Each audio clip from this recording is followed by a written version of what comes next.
Boa noite, me escutando?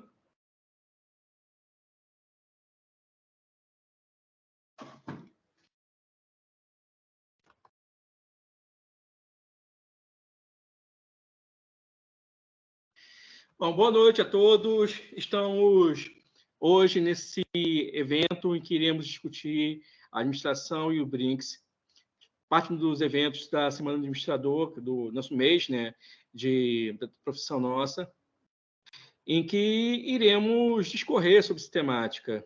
Temos aqui a presença maravilhosa, né, dos nossos participantes do nosso núcleo, né, professor Marcos Reit, professor Sandro Coelho Pinto, que iremos fazer contribuições nesse sentido.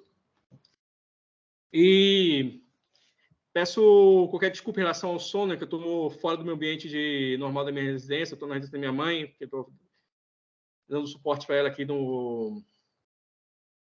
na sala do meu pai, que está acamado, internado. Então, qualquer questão em relação a som, ambiente, então me avise, por gentileza, para tentar discorrer.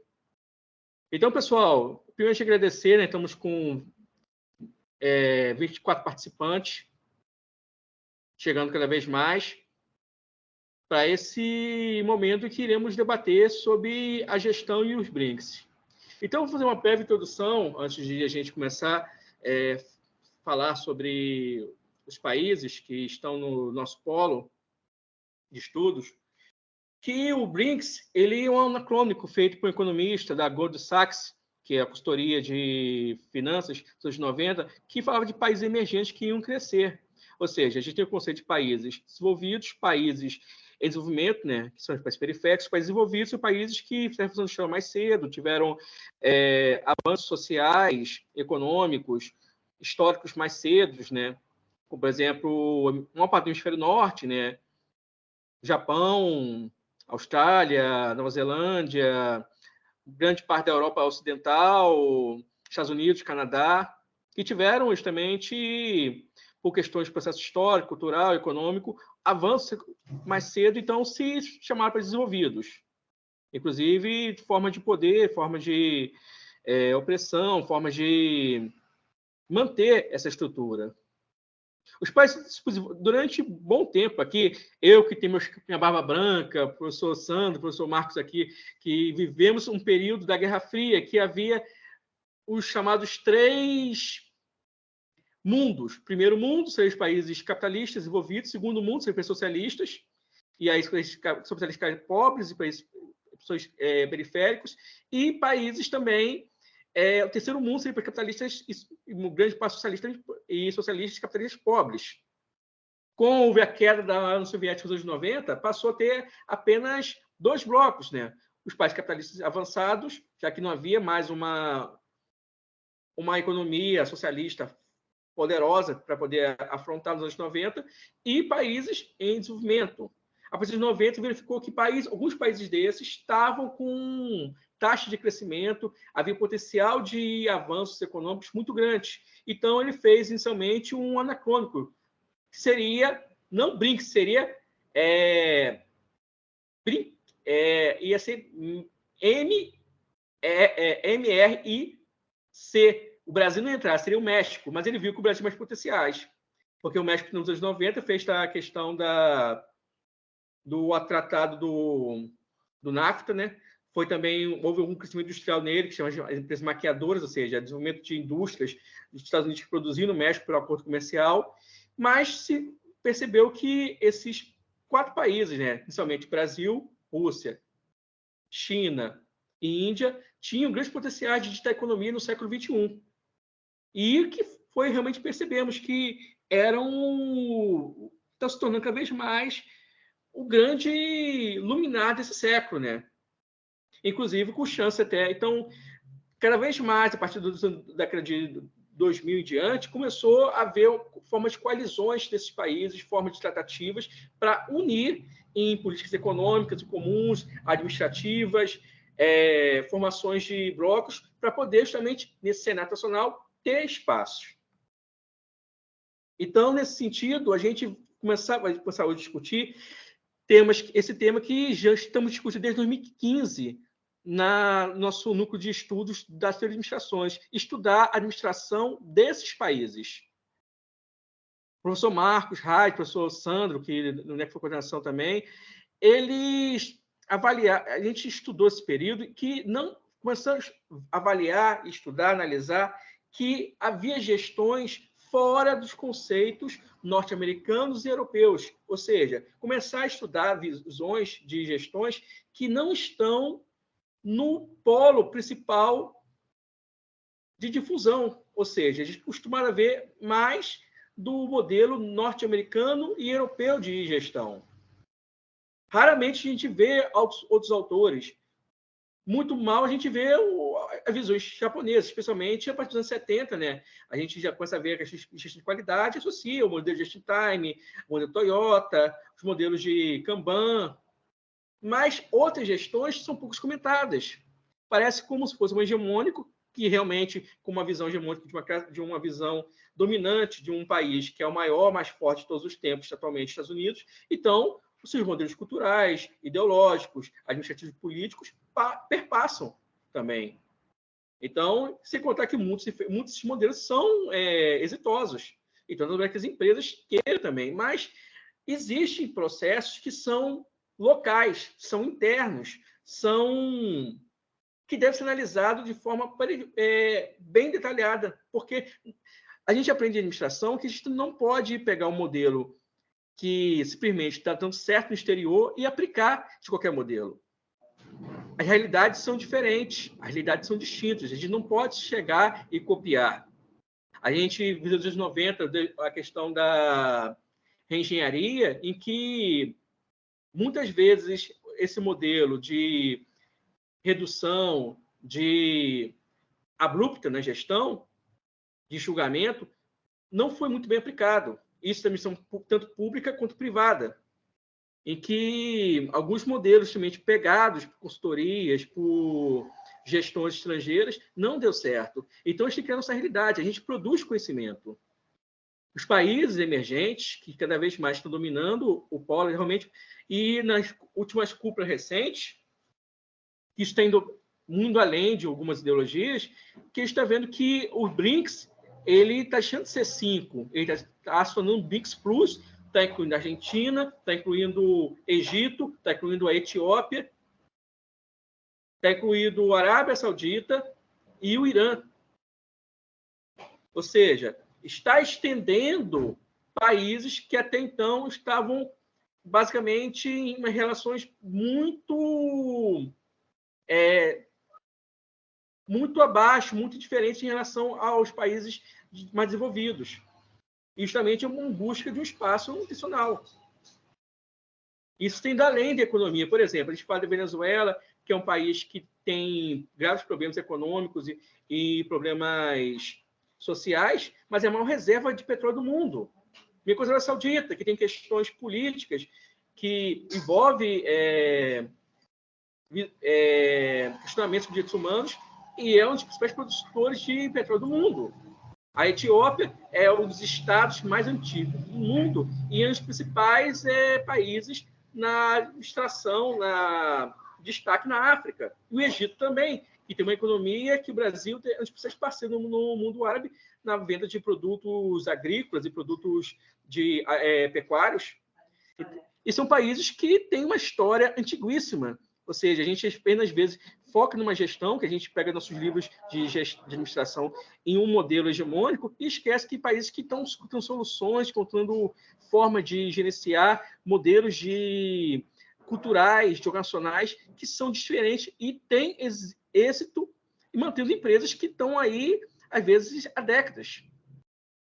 Hoje a gente vai comentar de algumas empresas desse sentido, dos modelos que estudamos, que é um trabalho que estamos realizando há mais de 7 anos no núcleo de estudos de CRA, em que justamente estamos analisando as gestões, hoje estamos fazendo um dos pontos, e estamos justamente buscando esse trabalho que foi estudado, justamente porque é um tema extremamente relevante para a gente trazer para a nossa administração, que é justamente esse momento que o Brasil e os países estão justamente buscando uma nova polo mundial, uma nova mudança de cenário, que seria justamente o desenvolvimento de países emergentes e de países periféricos para a formação do novo BRICS. E de um mercado em que justamente se valorize, se enfoque esse tipo de relações diferentes desses países, que até então eles apenas eram negligenciados, né? Ficavam fora de políticas, grandes políticas nacionais, ficavam muito periféricos. Então, estão se buscando justamente uma forma de destaque e realçar essa relação desses países.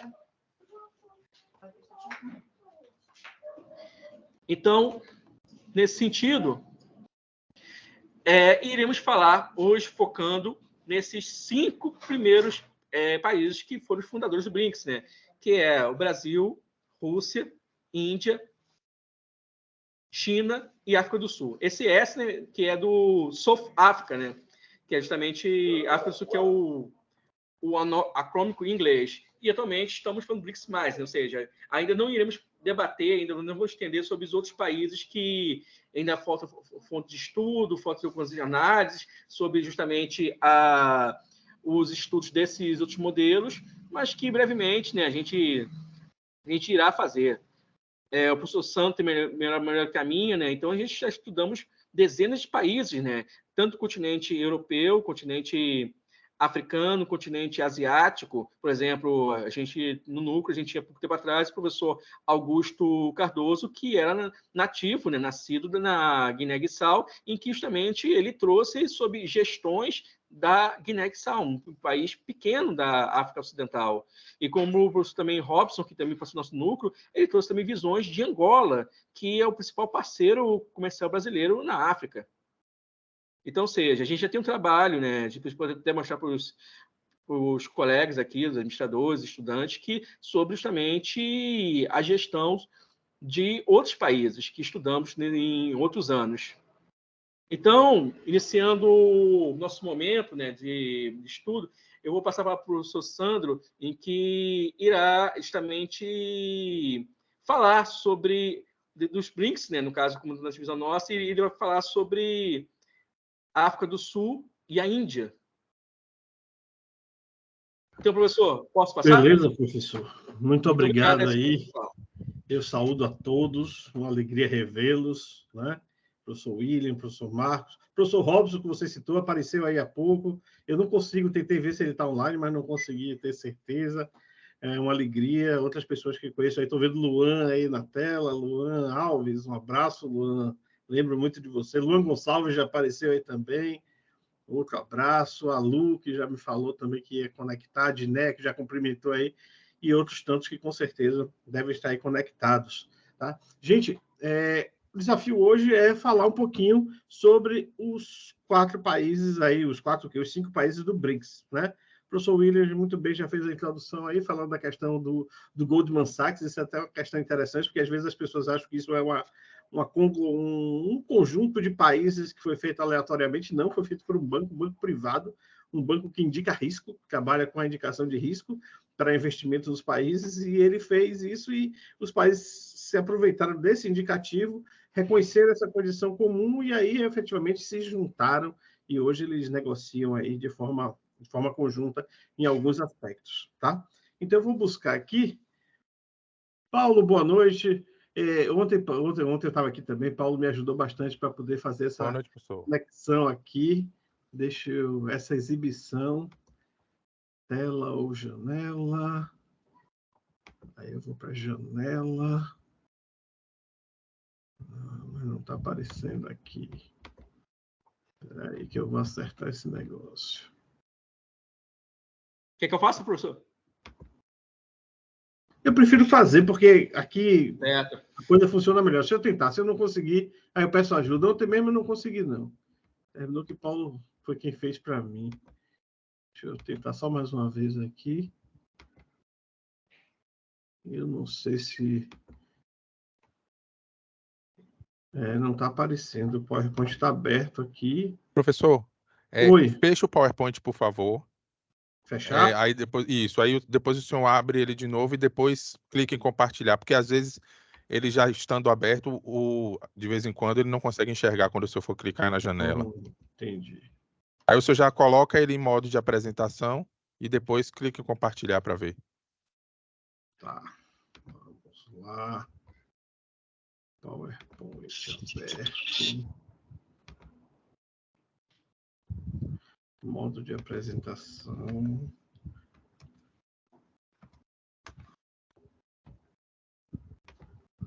Eu compartilho aqui. Vou para janela. Ele aparece aqui. E aí, será que já estão vendo? Agora sim, tá ok. Pronto, perfeito. Muito obrigado, Paulo.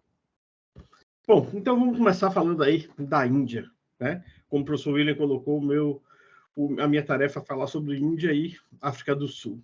Então vamos falar sobre esse país extremamente interessante, na minha visão, pelo menos, que é a Índia. Conceituando, né? Já tivemos as notícias aí de que a Índia já se tornou a maior população do mundo, tendo ultrapassado a população da China, né? Ambos aí na faixa de 1 bilhão e 400 milhões de habitantes, e é importante a gente prestar atenção nesse número.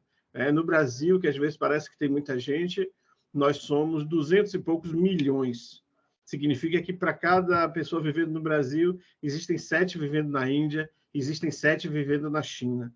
Então, efetivamente, é uma população gigantesca, né? E ainda com todos os problemas das desigualdades sociais, algumas coisas a gente vai até tocar aqui, outras questões como as castas, a divisão em castas, que pelo que eu leio, está cada dia um processo mais suave, não é mais tão pesado quanto a novela ensinou para a gente no passado, mas que já foi muito forte, que ainda tem alguns resquícios, sim, mas é, de fato, a maior população do mundo. Esse aí, que para quem não conhece, esse aí à direita é o símbolo da rúpia, a moeda indiana, né? É uma economia que hoje é muito representativa no planeta. Hoje a Índia tem a 5ª economia do planeta, né? O espaço que durante décadas foi ocupado aí pela França. Hoje a França caiu para a 7ª economia e a Índia tomou esse lugar de 5ª maior economia do planeta. A questão geográfica, né, a gente também tem que colocar, também é um país muito grande, né? A Índia hoje é o 7º país em termos de dimensões, é um país continental como o nosso, então é um país que tem muitas possibilidades de negócios, que tem possibilidade de investir no agronegócio também, porque apesar de ter muita gente, tem muito território para poder abrigar essa gente toda, né? E que tem nesse homem aí, na figura de Mahatma Gandhi, um ícone, né, social muito importante, tá? Gandhi, ele entra aí no final, é o último círculo aí dessa apresentação, porque é preciso dizer que a Índia começa a se construir enquanto país a partir do recente ano de 1947, quando Gandhi, por conta da sua luta, a Índia consegue a independência perante o Reino Unido, a Grã-Bretanha, a Inglaterra, chame como quiser, ainda que existam diferenças, nesse aspecto não vai ter diferença nenhuma. Tá? A Índia era uma colônia, aliás, os dois que eu vou falar, né, Índia e África do Sul, eram colônias britânicas, certo? E deixaram de ser. Cada um com sua história, mas aqui houve muita violência, né? Não por parte dos indianos, pelo contrário, a Operação Satyagraha, que era a ideia de Gandhi, era de simplesmente levar as tropas ao confronto, era aquele confronto ainda homem a homem, certo? E não reagir, e simplesmente apanhar. E os soldados indianos morriam e apanhavam sem nenhum tipo de reação. E a ideia dele era que aquilo sendo feito pouco a pouco, em larga escala, o mundo ia ver e o mundo ia se voltar contra o Reino Unido, né? Contra a Grã-Bretanha. O que efetivamente aconteceu. Tá? O mundo fez uma pressão muito grande, né? A Grã-Bretanha não tinha o interesse em deixar a Índia, pelo contrário, não tinha esse interesse político e nem financeiro, como deixou Hong Kong na virada do ano 2000, como deixou ainda na primeira metade do século, deixou a região lá da Palestina, onde hoje está instalado Israel, certo? E tem a parte da Palestina que nunca se organizou enquanto país, né? Outros lugares a Grã-Bretanha deixou, ela quis deixar, certo? Essa região não. Né? Assim como a África do Sul também não. Mas foi muita pressão sofrida mundialmente, né? Pressão política, que fez com que a Inglaterra permitisse, entregasse a independência da Índia. Tá? E esse é o grande ícone, indicado 2 vezes para o Prêmio Nobel da Paz, não chegou a ser eleito, mas efetivamente foi muito maior e é muito mais famoso que muitos pacifistas aí que foram agraciados com o prêmio. Bom, como é que a Índia se organizou a partir de 1947, o ano da sua independência? E quando a gente fala 1947, é bom a gente perceber que isso é muito próximo. Né? Eu sou de 1970, isso é 23 anos antes de eu nascer. Né? Meus pais, que graças a Deus estão vivos, já estavam vivos em 1947. Né? Então, efetivamente, é muito próximo o que aconteceu. Então, eles tiveram muito pouco tempo para se desenvolver enquanto país, porque antes disso eles eram apenas uma colônia que não tinha vontade e simplesmente fazia o que os britânicos desejavam. Tá? Então, eles montaram planos quinquenais, né? Planos que se renovam, obviamente, de 5 em 5 anos. Eles criaram uma forte influência pública na economia. E aí vamos voltar aqui na forte influência pública na economia e nos planos quinquenais. Nesse momento, a Índia sinalizou de uma forma assim para o mundo não muito positiva, porque essa forte influência pública e os planos quinquenais eram características do comunismo. Né? A União Soviética, a velha União Soviética, fazia os planos quinquenais. Quem deixou famosos os planos quinquenais foi a velha União Soviética. A China seguiu isso também. Então, efetivamente, essa é uma nacionalização que preocupou durante algum tempo o mundo, mas, na verdade, não era o que eles queriam. Né?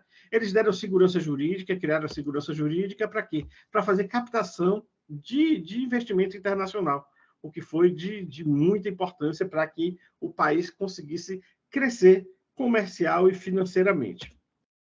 Olha esse número, né? Nas minhas pesquisas eu encontrei esse número e me chamou muita atenção. Entre 1961 e 2019, eles conseguiram uma média de crescimento anual de 5,2%. Eu não quis botar o crescimento atual, certo? Que está aí muito próximo de 7%. Eu quis botar um crescimento médio, né, atravessando aí 6 décadas, né? Porque praticamente de 60 a 2020, 61 a 2020 seriam 6 décadas completas, porque é preciso a gente perceber que o que importa para o país não é crescer rapidamente agora e depois diminuir a sua economia, encolher a sua economia. É porque esse é um crescimento orgânico. Esse é um crescimento médio de mais de 5% ao ano. Poucos países conseguem ficar tantos anos crescendo nessa tranquilidade, né? Tranquilidade talvez não seja a palavra, nessa batida tão forte de 5% ao ano. Tá? Que às vezes a gente se acostuma muito com os percentuais altos, né? Hoje, se alguém der 5% de desconto, é o mesmo que nada, porque tem empresa dando 80%, então parece que nada. Mas em termos de crescimento econômico, 5% é um número muito positivo. Né? E eles conseguirem 5,2% ao longo de 60 anos, de média em 60 anos, é um número muito considerável. A questão do aço também é muito forte na economia indiana. Ele é o segundo produtor de aço do planeta. É o 6º produtor na indústria química, também no planeta. Ele produz mais de 500 IFAs, e eu também não sabia o que era IFA antes da pandemia, não, mas a gente aprendeu, né? É o princípio ativo dos medicamentos, das vacinas, porque às vezes alguns países produzem, vou fazer uma indústria de medicamentos, mas ele importa o IFA. O IFA é a alma do medicamento. O restante é um processo muito mais simples. O processo complexo mesmo é a produção do IFA. E aí eles exportam o IFA por uma questão de logística, não vai exportar o medicamento inteiro, e aí aquilo é fracionado, colocado nas apresentações, já em alguns países que recebem esse IFA. Como a gente fez aqui no Brasil, quando a gente recebia o IFA da vacina da Covid. Né? Aí depois a gente desenvolveu uma tecnologia em São Paulo que a gente conseguiu fazer uma vacina, mas efetivamente a gente precisava desse IFA. E 55% do mercado de TI no mundo tem origem na Índia. Só que o mercado de TI ele é regido por essa organização. É uma autoridade que os países pactuam para que ela possa fazer a mediação entre esses países que atuam no mercado de TI. E a Índia não assinou o acordo do RCEP, certo? Por quê? Porque eles alegaram que, se eles assinarem o acordo do RCEP, ele vai abrir as portas para o produto chinês entrar. O chinês, a gente sabe, é muito forte. Né? O chinês não é essa coisa do crescimento tão orgânico como a Índia. O crescimento do chinês ele é muito mais repentino e muito mais violento também, muito maior o crescimento, mas ele é aquele crescimento que não é tão orgânico quanto o do indiano. Então, ele preferiu ficar fora do RCEP, porque ele entendia que ele tinha mais a perder do que a ganhar participando aí dessa organização, que, como eu já falei, é uma autoridade sobre o mercado de tecnologia da informação. Linha da pobreza. Vamos ver esses números aí da linha da pobreza na Índia. Em 2011, eles tinham 21% da população abaixo da linha da pobreza. Tá? Para quem não lembra, o conceito de linha da pobreza são aquelas pessoas que sobrevivem com menos do que $1 por dia, né? Pessoas por cabeça. Então, se você tem uma família em casa de 5 pessoas e você dispõe de menos de $5 por dia para sobreviver, então vocês estão abaixo da linha da pobreza. Tá certo? Esse é o cálculo que é feito no mundo como um todo de linha da pobreza. Tem pequenas diferenças de interpretação, essas questões das classes sociais mesmo, que são diferentes no Brasil. No Brasil tem 8 classes sociais. O professor William, que é ligado ao IBGE, sabe muito bem disso. Né? O mundo trata como 4 classes, né? Que não são nem classes, são camadas. Né? Então, a linha da pobreza está um pouco abaixo da linha da camada 4, que é a camada mais popular. Tá? Mas em 2011, eles tinham 21% da população, aproximando-se de 1/4 da população abaixo da linha da pobreza. E aí, em 7 anos, eles conseguiram reduzir isso, tirar 16% da população, fazer subir a linha da pobreza, atravessar positivamente, atravessar de baixo para cima a linha da pobreza. Ou seja, em 2018 chegaram a 5%, o que é um número bastante considerável também. E é óbvio que quando a gente faz as pesquisas, a gente traz os números que a gente considera mais importantes e mais impactantes. Aí, falando agora de futuro, eu fiz descrevi o cenário aí de como um pouquinho do que aconteceu na Índia, de como é que eles estão chegando, e agora vamos falar um pouquinho de futuro. Esse mapa não está com boa qualidade, mas foi o melhor que eu encontrei, certo? E na internet você já tem vários vídeos sobre essas questões. Os indianos resolveram construir 11 corredores, chamados corredores industriais. O maior deles, o principal a gente vai falar em seguida, que é o Mumbai-Delhi, né? E o que acontece com esses corredores industriais? Eles estão criando estradas, né? Ferrovias e infovias também, né? A informação para que ela viaje através de fibra ótica de uma forma muito mais veloz do que eu costumo viajar. E é um país grande, como eu falei, o 7º do planeta, um pouco menor do que o Brasil, mas que ficará todo ele conectado por rodovias. Já tem rodovias, mas só que de baixa qualidade. Eles estão melhorando essas rodovias e eles estão criando as ferrovias, que nem todas, né, que não, esse conjunto de rodovias não é tão interessante atualmente. E aí estão completando isso aí com portos e aeroportos, como vocês podem ver sinalizados, né? A sinalização dos aeroportos no mapa é bem fácil, que você vê o avião, mas se você prestar atenção, tem uma âncorazinha também que sinaliza portos, né? E é isso que eles estão apostando que vai ser o futuro do país e que vai ser a grande saída em termos econômicos para a Índia. Vamos ver algumas características. Os governos locais todos foram alinhados, tá? Então, os governos locais assinaram protocolos para que eles respeitem as ideias do governo central. É feita a estrutura lógica, como eu já falei, de infovias e também logística, né? A ideia é que que em cada corredor industrial desse, você tenha mais de um porto e mais de um aeroporto, através do qual você possa fazer evacuar, né, fazer a logística de seu produto pensando que ele vai para fora da Índia, tá? A ideia é essa, que a Índia seja um grande fornecedor do mundo. Ele oferece para as empresas que mostram a disponibilidade de investir lá terrenos gratuitos. Eu procurei a questão dos impostos, como a gente tem aqui no Brasil, que é muito comum. Aqui na Bahia a gente tem visto. Eu não encontrei essa informação, então não posso afirmar para vocês, tá? Água e energia, elas são baratas, o próprio governo central já criou condições de fornecimento de água e energia para essas organizações com um custo muito baixo. E a mão de obra local está preparada. Esse é um ponto fundamental, que toda vez que a gente consegue atrair aqui no nosso estado da Bahia, toda vez que a gente consegue atrair uma indústria externa, ela vem anotando no contrato com o governo que dá a isenção fiscal, ele já vem anotando qual é o percentual de mão de obra que ela pode trazer de fora. Porque a nossa mão de obra efetivamente não está preparada. Na Índia a gente tem uma mão de obra muito mais preparada, tá?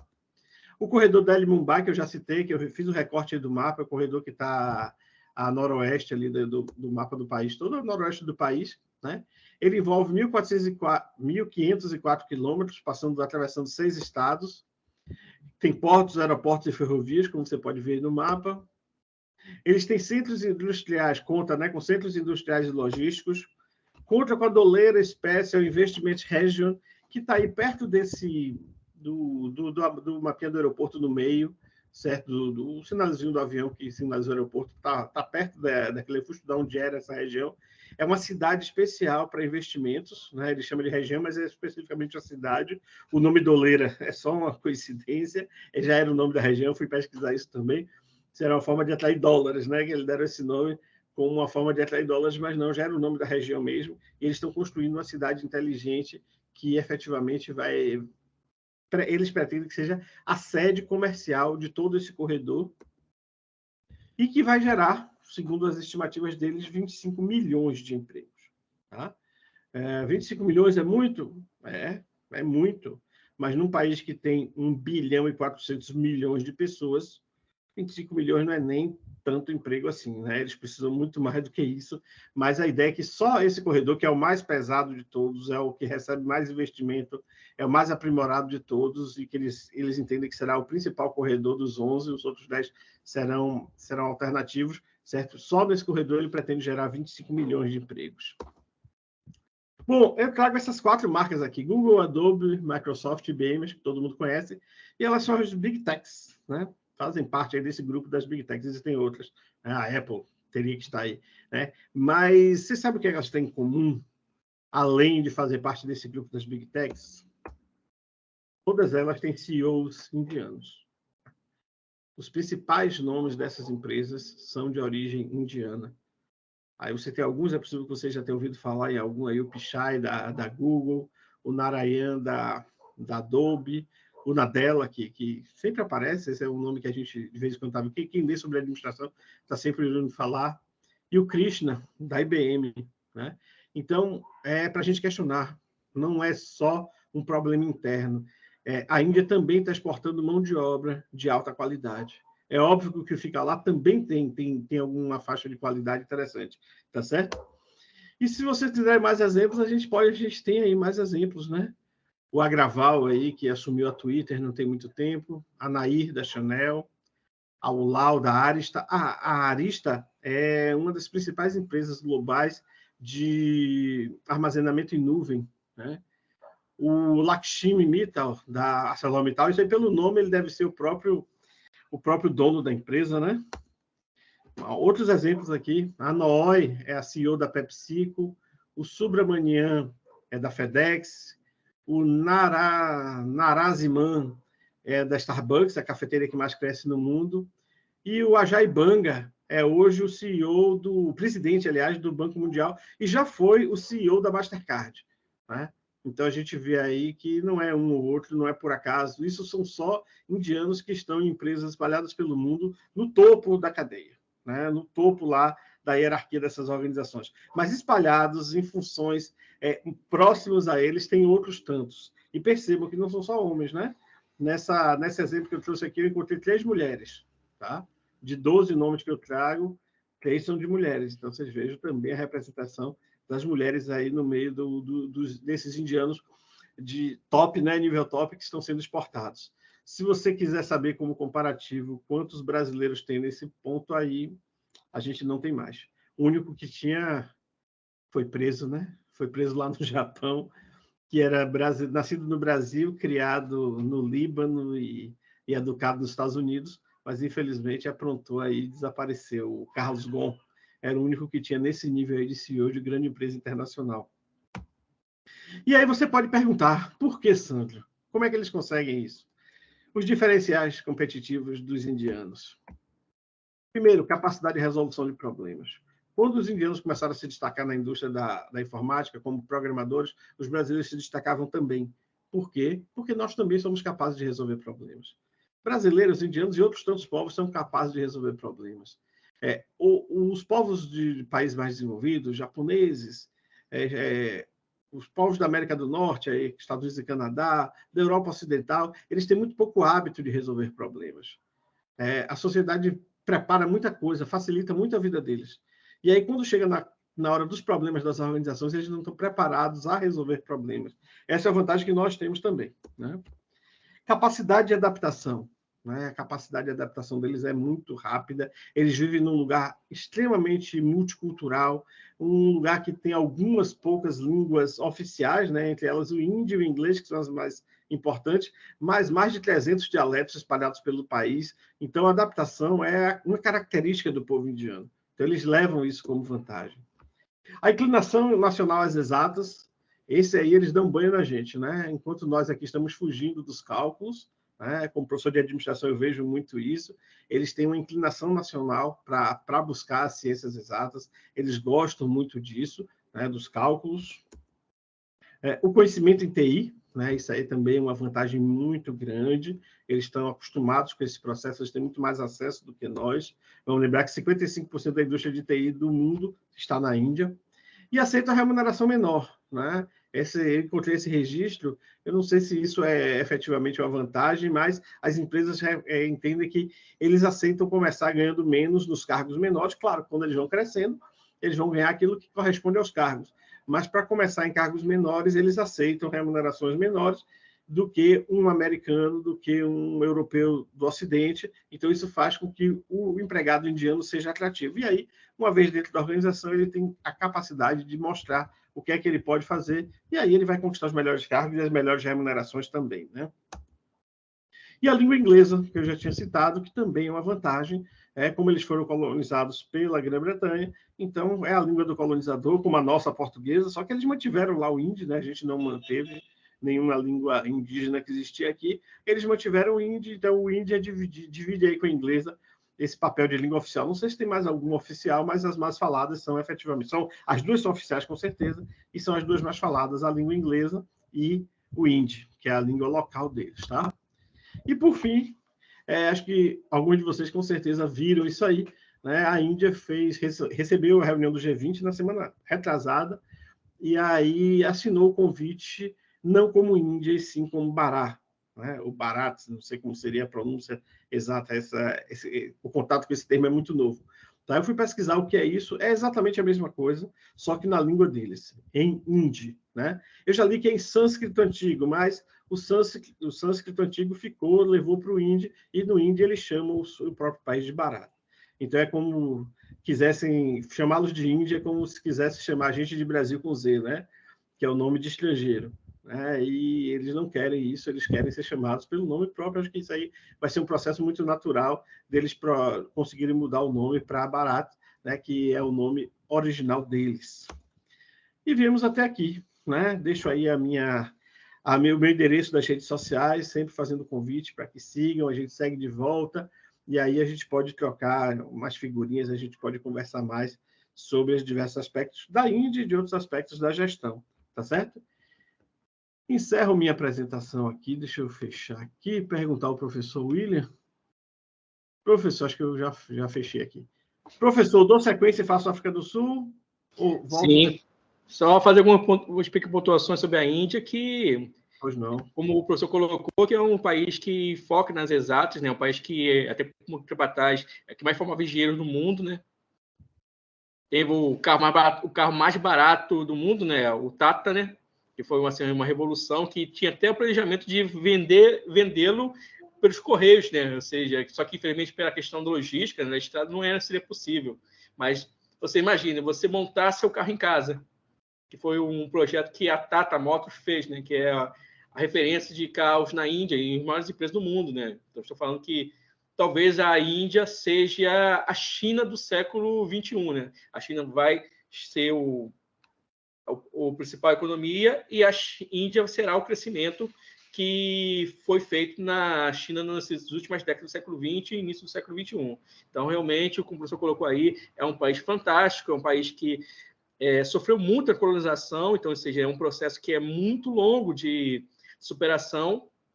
Por exemplo, tem um dado de um trabalho acadêmico que foi feito sobre a comparação do nível de vida da população, a média da idade da população indiana e a população inglesa do período da colonização.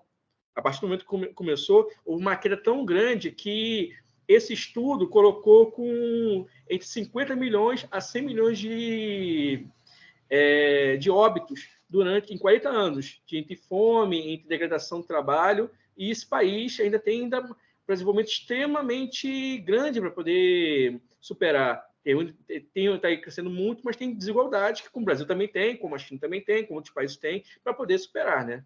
Então, realmente, parabéns em questões de fronteiriço, como Paquistão, Índia, são países que com potências nucleares também tem isso também. Então, ou seja, são questões de muito zelo, de questões internas muito difíceis, tão difíceis ou mais que as nossas, né? A gente vê a questão de conflitos urbanos aqui na nossa Bahia, Rio de Janeiro, e talvez a gente não tenha ideia que é uma guerra em nível nacional, como está tendo em algumas questões pontuais, como na Índia, né? Então, normalmente, professor, muito boa apresentação, agradecemos aí. Então, vamos colocar aqui Você quer fazer... Deixa eu introduzir uma, depois a outra pessoa toma uma água aí, tomar um refresco aí, para depois a gente puxar a África do Sul. Deixa eu começar a minha aqui, colocar aqui no ponto.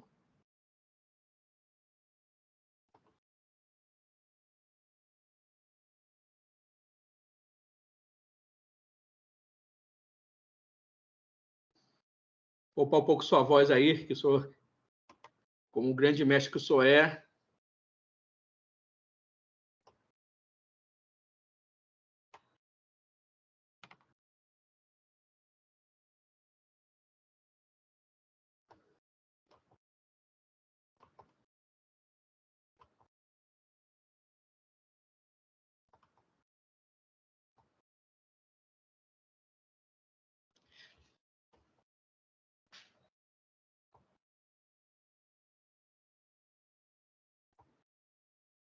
Todos conseguiram ver?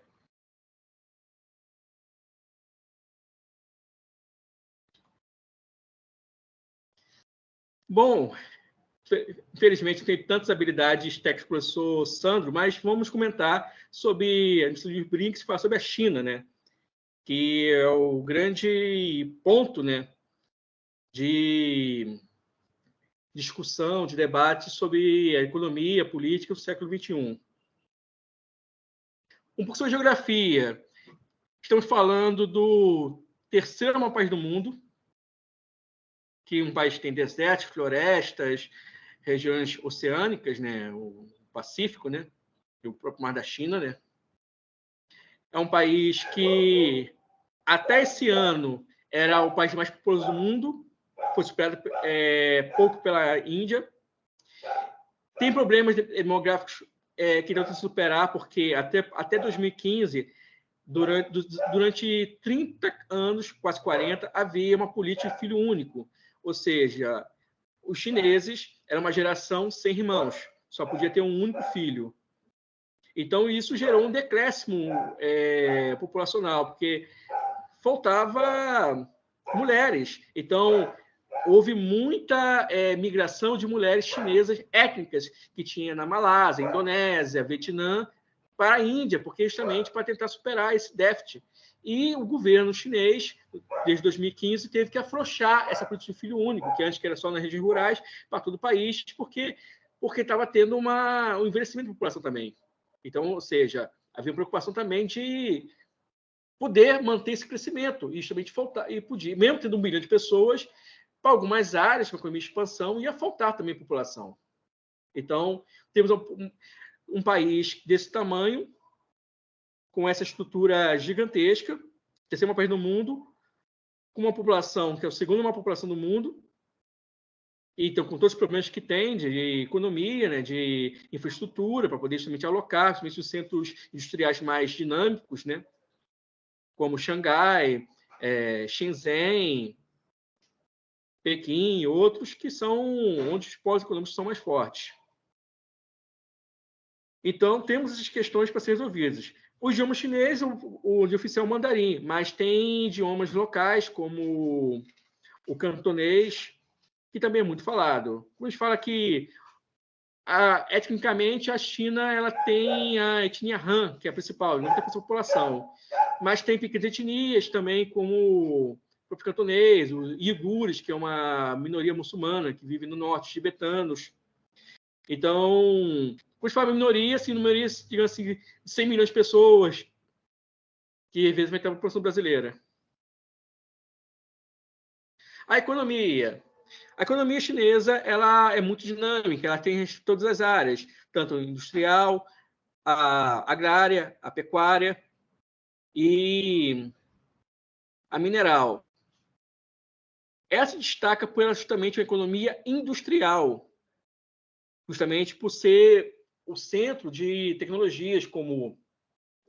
Até porque tempo atrás a gente fala do Xing Ling, né, produto que vinha, modelo chinês, que era um modelo que era bem... que havia problemas dele de tecnologia dele, né, que era um produto ruim, e hoje a gente tem celulares, carros, atualmente o governo brasileiro, junto com o governo estadual da Bahia, está fazendo um acordo para justamente trazer a empresa de Bind, que é a empresa de carros elétricos. E os carros elétricos chineses, né, já superam os carros elétricos da Tesla e de outros países em produção e também em venda. Então, ou seja, em celulares também, né? Estamos, por exemplo, marcas que já estão em competição, como a Xiaomi, né? Competições com modelos coreanos, como o Samsung, da Apple e outros, que está superando computadores, ou seja, toda tecnologia. Antigamente havia visão de produtos ruins, e hoje temos uma economia. E também a China é a segunda maior economia do mundo, mas com crescimento ainda superior. O último PIB, né, em 2022, colocava os Estados Unidos com 25 trilhões e a China com 19. Só que a China com um crescimento muito maior que os Estados Unidos, né? Então, a tendência alguns economistas já falam que em 10 anos a China supere o PIB dos Estados Unidos. A história. Temos um país com história ancestral, né, que liga até para a história, né, que dos primeiros grandes impérios no mundo, né, por exemplo, que fez a muralha, o imperador Qin, que unificou vários impérios guerreiros, né, que se expandiu pela Ásia toda, tanto que a China é o principal centro econômico, né, junto com a Índia, período ancestral, em que justamente passava as especiarias e produtos como seda, que vinham da China e da Índia e iam para a Europa, né? Tanto que as grandes navegações, justamente para poder atravessar, fazer rotas mais seguras e mais rápidas para chegar na Índia, e também que tem comércio com a Índia e a China. Exemplo também o Marco Polo, que apresentou o mundo europeu, a China, e também a China foi apresentada àquele mundo. Só que a partir do século XIX, por questões de guerras internas, levantes, e também a cobiça de países estrangeiros, a China foi dividida, né? O imperador, né? A monarquia não mandava, né? Com um grande poder, né? Com grande influência. Então, foi dividida pelas potências europeias. E a China, esse ponto, marca a história chinesa, porque é chamado do século das humilhações. Do meados de 1840 até 1949, foi um século que a China foi dominada, foi massacrada, foi usurpada por grandes potências. Então, os chineses chamam esse período de século das humilhações. Inclusive, A gente está vendo a questão de crise do ópio, a questão de fentanyl, né, que os Estados Unidos, a questão da droga lá, essa droga que é do ópio. A gente teve duas guerras, desculpe, na China contra a Inglaterra, a chamada Guerra do Ópio, em que o governo inglês, para impor essa venda desse produto que era proibido na China, ele criava duas guerras para manter esse mercado da droga na China. E que a China teve que dar portos, dar reparações para o governo inglês e para outras potências que estavam em coalizão, além de seu país ter dividido, ter influência estrangeira. No século XX, houve a Revolução Chinesa, em 1911, em que justamente a monarquia foi derrubada e começou a restringir as influências de outros países. Foi aqui esse primeiro rapazinho aqui de bigode, que é o Sun Tse. Depois veio um período chamado China nacionalista, né, que foi justamente a Revolução Chinesa, em 1911, e depois foi sucedido pelo Chiang Kai-shek, que foi o governo nacionalista. Mas a China, nesse período, dos anos 30, foi invadida pelo Japão, e que a gente tem a memória dos horrores do nazismo na Europa, mas a invasão e ocupação japonesa foi extremamente violenta e absurda, né, nessa área. E o último, em 1959, o Mao Tse-tung, que tomou o poder e colocou a China como um país comunista,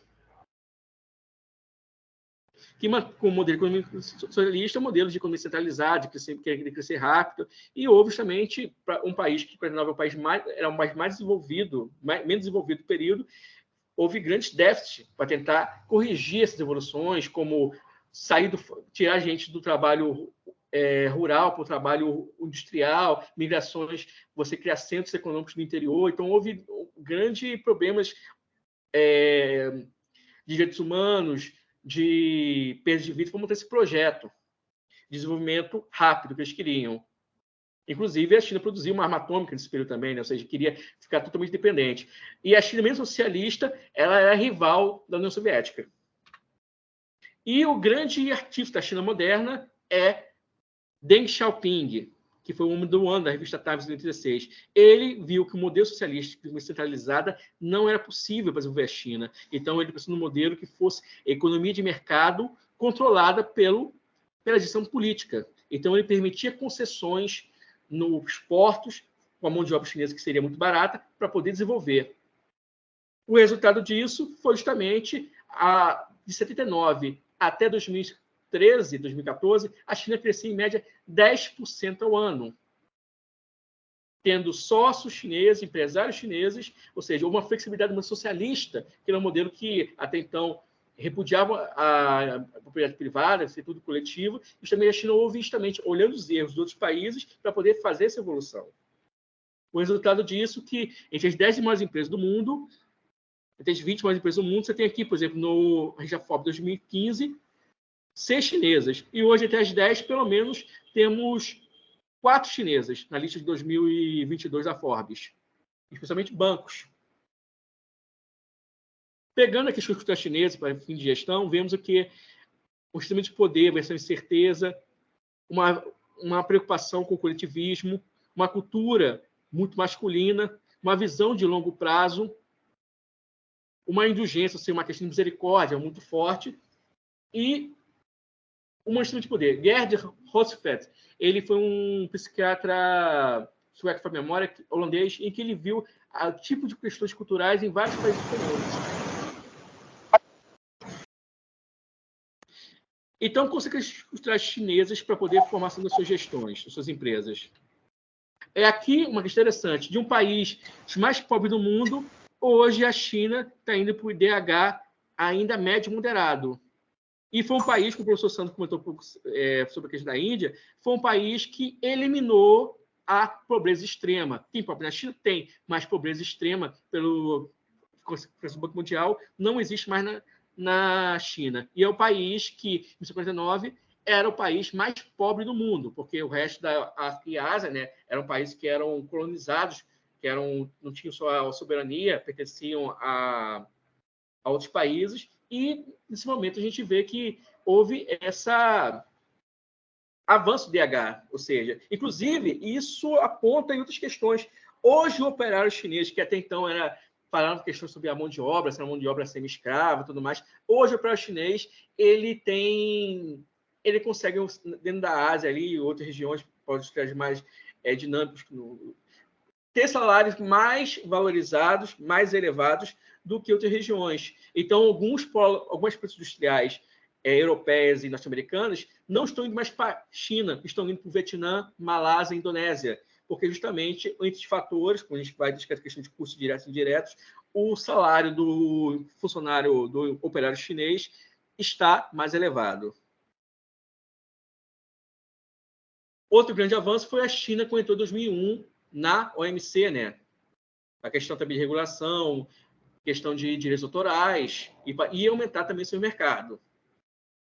E em 2001, tem a reunião do Itamaraty, temos a questão da primeira reunião de 2009 e aqui a reunião da BRICS, em que, desse grupo aqui, apenas o presidente russo, Vladimir Putin, e o presidente chinês continuam ainda. Os outros presidentes, houve rodízio de poder.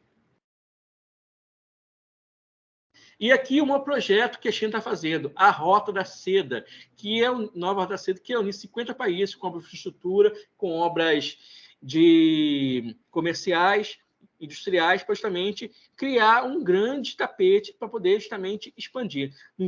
Na antiguidade, havia rotas da seda para os chineses que iam para a Europa, que eram muito queridos agora, para criar justamente um grande corredor para poder expansão. Então, investimentos de inicialmente 40 bilhões, mas está cada vez mais, ou seja, investimentos na casa dos trilhões de dólares, para justamente ter esse polo. Lógico que tem problemas regionais, por exemplo, a questão do Mar do Sul da China, com o Vietnã, e, novamente, a gente não pode ver a questão de um polo único. Por exemplo, o Vietnã é um país socialista, mas tem rivalidades históricas com a China, mesmo com a China ajudando na Guerra do Vietnã.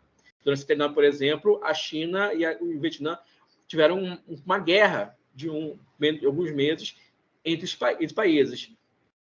Então, não quer dizer que os países socialistas podem botar tudo no mesmo bolo. Existem questões condicionantes diferentes.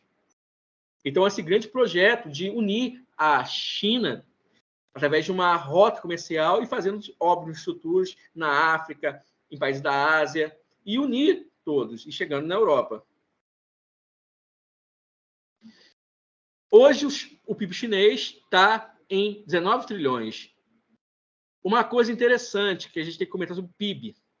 Em 1990, o PIB chinês e o PIB brasileiro eram iguais. 400 bilhões de dólares. E hoje o PIB chinês é quase 19 vezes maior que o brasileiro. 18, mais ou menos 17 vezes maior que o brasileiro. Então, o que o Brasil se perdeu para não acompanhar essa evolução que a China deu? Você imagina um país que a China era maior que o Brasil em recursos, em mão de obra, indústrias. Em 90, o Brasil tinha um PIB igual da China. E o Brasil, por vários percursos da sua história, perdeu esse espaço. E aqui estamos vendo que o PIB chinês, né, em relação aos países, é o que mais, em relação nominal, que mais cresce. Está 2015, mas dados recentes estão a ponto da mesma coisa, mesmo com o decréscimo do crescimento chinês. Uma questão do pensamento chinês da administração, a questão do modelo centralizado e o modelo de confiança, ou seja, há uma gestão baseada em centralização, de uma gestão pelo exemplo. Então, isso tem muito também na Ásia. O professor Luciano Conceição estudou a questão da administração japonesa e a questão da gestão pelo exemplo, pela administração pelo exemplo, que também se foca muito na visão de Confúcio, né, que foi o grande pensador chinês. De você, pelas relações pessoais, pelo exemplo, pela administração que centralizada se focasse. Outra questão do exemplo da China é a questão do reiki, ou seja, da ideia de um processo em que uma visão de comunidade, ou seja, os gestores, de técnicos, em vários níveis, precisam se cuidar de si. Ou seja, há um nível de mentalidade coletiva do trabalho, a ideia de uma visão de desenvolver tanto a empresa, a sua comunidade e também desenvolver o país, que é muito forte. E é uma questão muito interessante também chamada Minhan Lian, que é a ideia da reputação e conduta ética, ou seja, a ideia do gestor, do técnico, do profissional ter uma postura, ser respeitado, a reputação dele, e trabalhando pela ética, que são valores que vêm do confucionismo, do laoticismo, da cultura chinesa mais antiga, e que se adaptou ao modelo socialista da administração que tem, né, o modelo político que eles têm para as empresas, que é um modelo capitalista com essa simbiose, em que justamente os gestores precisam ter reputação e ética. Também como na Ásia, no Japão, um administrador, um gestor, um CIO que cai em desgraça, né, por algum erro, esse tem que pedir perdão à comunidade e, muitas vezes, não tem algum desfecho trágico nesse sentido. E outra questão mais famosa é o Guanxi. Guanxi é a ideia de conexões, ou seja, a ideia de proteções que vão da relação interpessoal aos negócios, ou seja, você só pode iniciar um negócio com a pessoa que tem conhecimento, às vezes tem um contato, uma relação, que justamente há uma comunidade de que um irá proteger o outro, e esse trabalho tem que ser reconhecido, essas relações, que é o network chinês. Ou seja, ele não é apenas só um contato frio de um contrato individual, que a gente vê muita relação comercial, visão individual, é uma visão coletiva e uma visão integrativa. O melhor exemplo foi que a gente viu em 2015, quando um empresário, um grande empresário chinês, elevou 6.400 funcionários das suas empresas, do grupo Tian's, para a Riviera Francesa, onde tem aquele festival de Cannes. Esses funcionários foram lá visitar. Então, você imagina alugar centenas de hotéis para poder, centenas de aviões para poder levar a pessoa, funcionário do cafezinho, ao executivo-chefe, para todos comemorarem, justamente ele agradecer a evolução da empresa dele, que transformou ele em bilionário, junto dos funcionários. E aqui é propaganda, né? Chance Dream, o grupo, ele veio da brincadeira no TIM, né? Que é o time, né? O time dos sonhos, na Corte de Azul, lá na França, né? Feliz, né? Ou seja, é a preocupação de todos crescerem. Lógico que a China tem ainda problemas de questões de direitos humanos, questões políticas, questões também de desigualdade ainda, né? Mas já tem aos poucos estão melhorando a política de trabalho, ou seja, a questão de políticas trabalhistas, de proteção do trabalhador, que tem mais recente. Eu só um pouco que a Índia, que se libertou do domínio inglês em 47, a China mesmo virou, né, um Estado unificado, né, no pós-guerra em 49, ou seja, você reergueu um país que foi um país que está há pouco mais de 80 anos, ou seja, é um período muito curto na história em relação à Inglaterra, Estados Unidos, né? E que justamente temos hoje um desenvolvimento enorme nesse país, que é focado no nacionalismo, numa economia centralizada, e que futuramente vamos ouvir também sobre gestores chineses, né?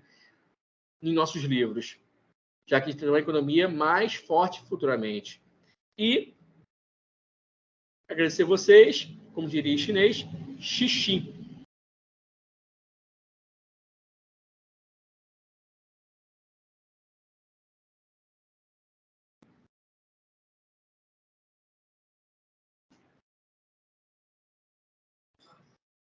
Pronto.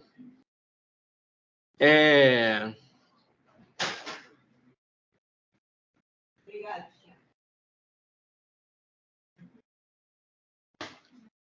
Agradecer vocês aí, deve escutar aqui, né? Bom, para nossa apresentação muito breve sobre a China, né? Que já temos o professor Sandro, eu, o professor Marco, o professor Luciano, temos livros escritos sobre essa temática, então até convidamos vocês também a conhecer. Professor Sandro, podemos apresentar o próximo? Sim, sim, professor. Aproveitando, apresento nossos livros aqui, né? Isso. A série Administração Sem Fronteiras, volumes 1, 2, 3 e 4. Além de artigos que produzimos, eventos, outras palestras, temos uma produção acadêmica, institucional, extremamente rica, né? Eu convido todos a se conhecerem também. Com certeza. Então, vamos lá.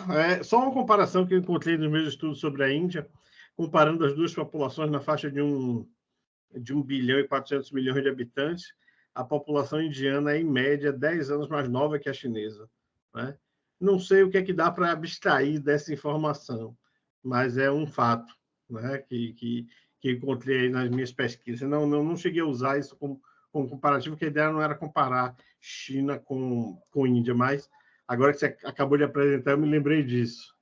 Deixa eu buscar aqui, deixa eu ver se já está aberto. Então vamos lá, compartilhar. Mas antes aqui eu tinha que ter posto em modo de exibição. Aqui, compartilhar, janela. Pronto, já estão vendo? Sim, professor, ok. Ótimo, obrigado, Paulo. Então vamos lá, vamos falar agora sobre a África do Sul. Bom, comecei pelos diamantes, né?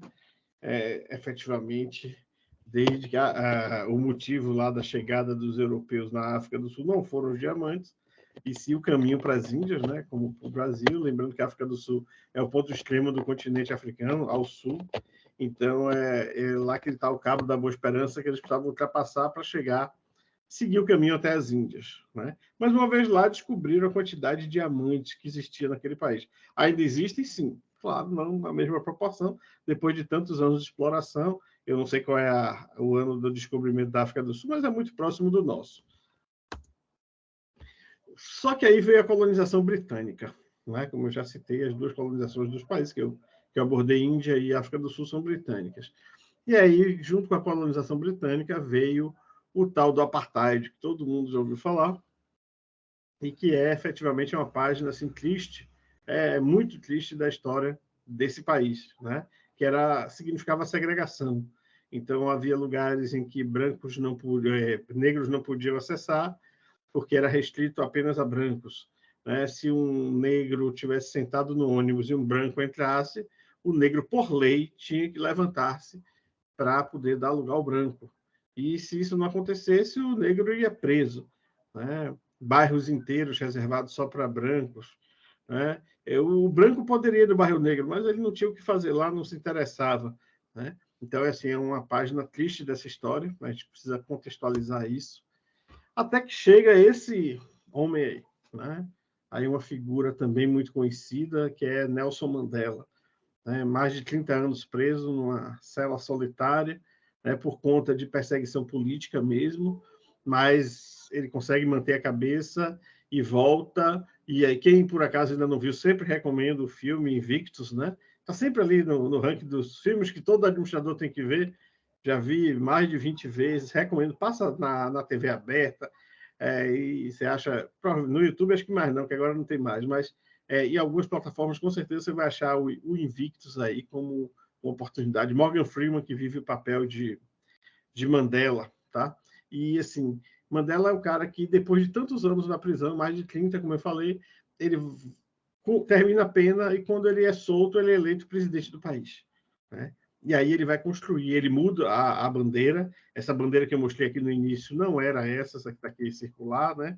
Essa é a bandeira que representa a nação do arco-íris, né?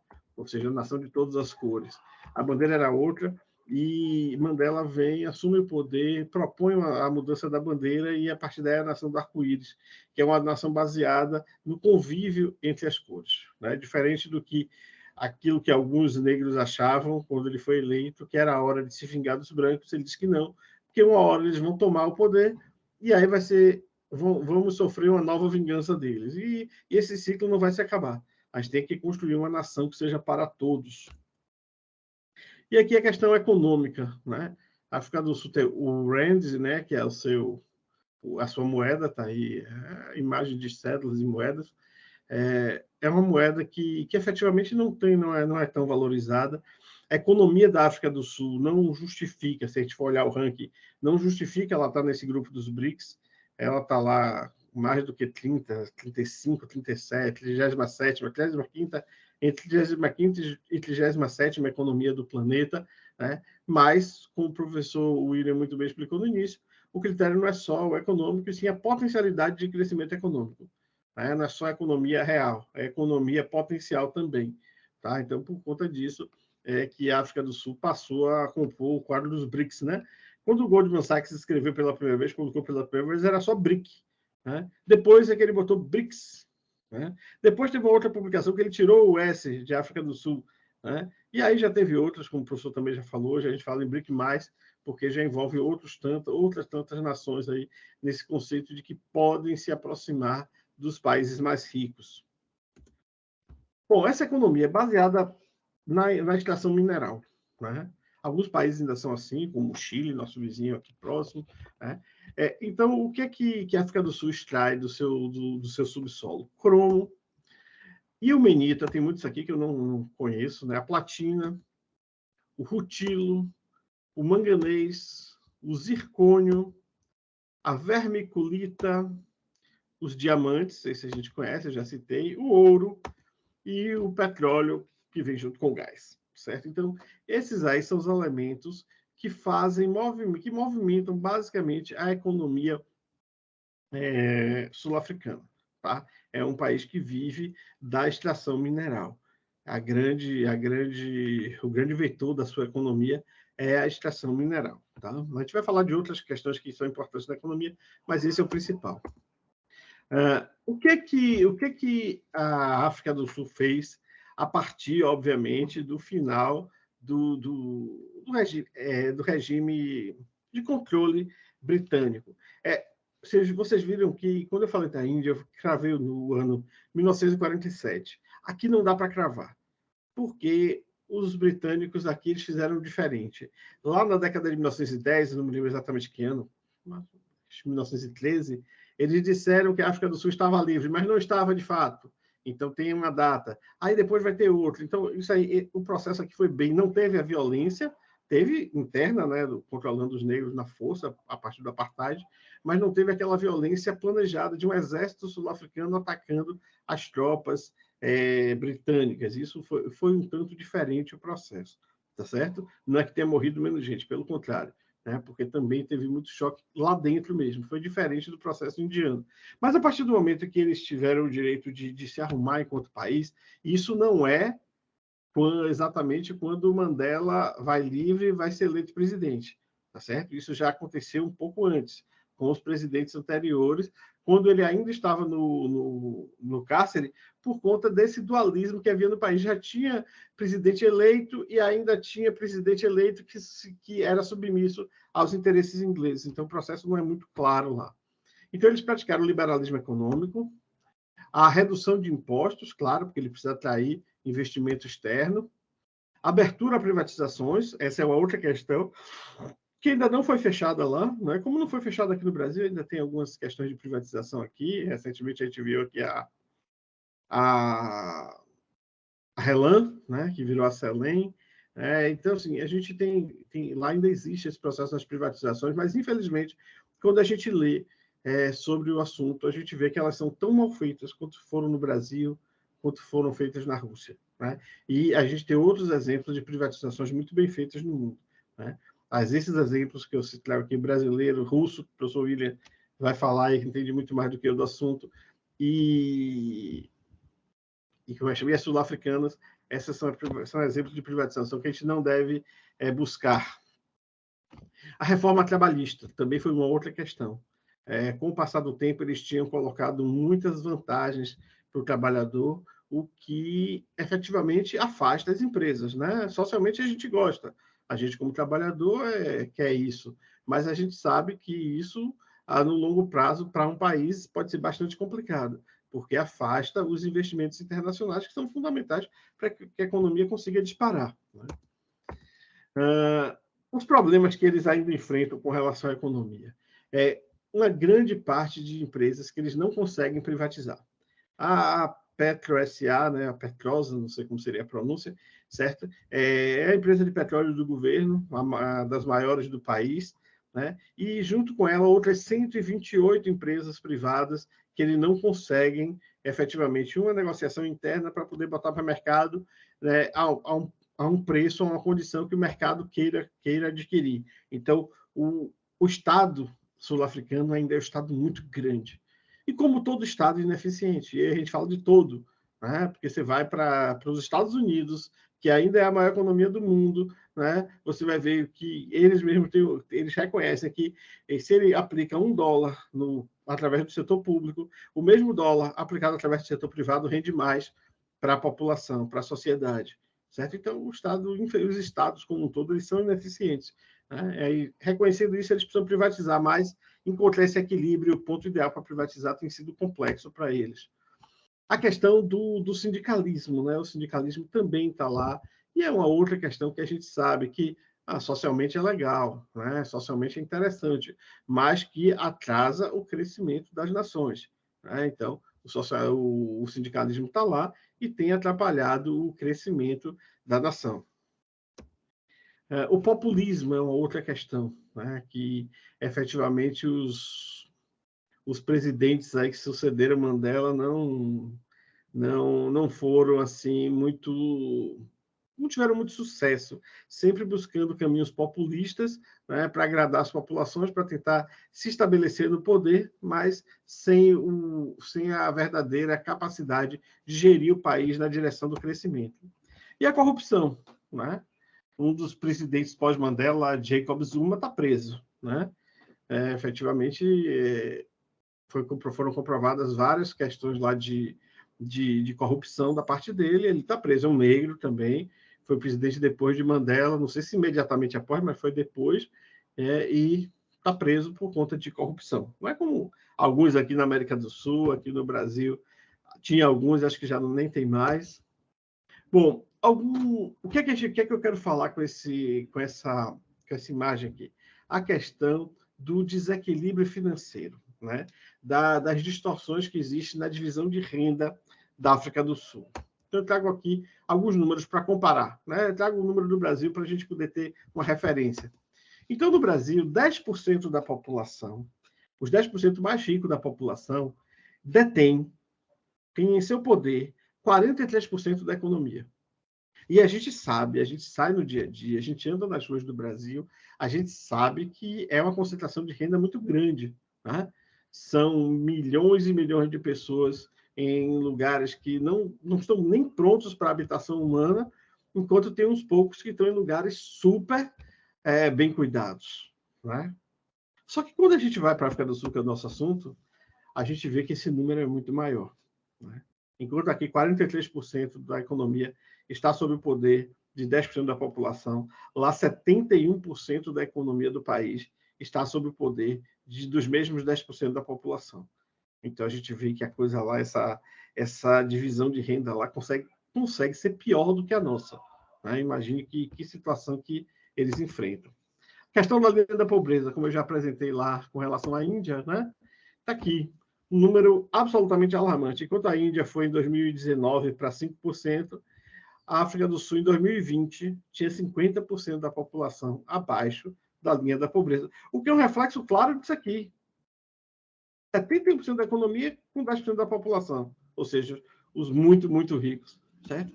E o que é que sobra para o resto da população? 50% sem condição de ter $1 por dia por pessoa dentro de casa para poder sobreviver. Né? O que é um dado terrível, um dado complexo e que precisa ser melhorado, né? Precisa ser gerenciado. O desemprego, outro problema que aflige aí, que afronta a África do Sul. Então, o desemprego total é de 32%. Esse foi o último número que eu encontrei. Mas com um detalhe que é importante a gente prestar atenção. Entre a população negra, o desemprego médio é de 37%. Como ela é bastante maior em termos numéricos do que a população branca, entre os brancos o desemprego registra apenas 9%. Sandro, você está dizendo que 9% é bom? Não, 9% não é bom, mas é muito melhor do que 32%, do que 37%. Né? Ou seja, temos um país onde o racismo ainda é um problema. Né? Mesmo tendo tantas lutas, mesmo tendo tanta experiência negativa como eles viveram para poder chegar até aqui onde chegaram, o fato é que eles ainda não conseguiram erradicar isso. Então, vocês vejam que entre a população negra, o desemprego é acima da média, e entre a população branca é bem abaixo da média de 32%. Tá? O resultado de tudo isso, revoltas, né, violência como um todo, aqui é a imagem de uma revolta mesmo, foi uma manifestação, mas vocês vejam pelo que as pessoas estão segurando aí logo na frente, vocês vejam que não é uma manifestação pacífica, é uma manifestação que está desafiando, aí, no caso, a polícia, certo? Então, infelizmente, o cenário que a África do Sul vive é esse. Tá?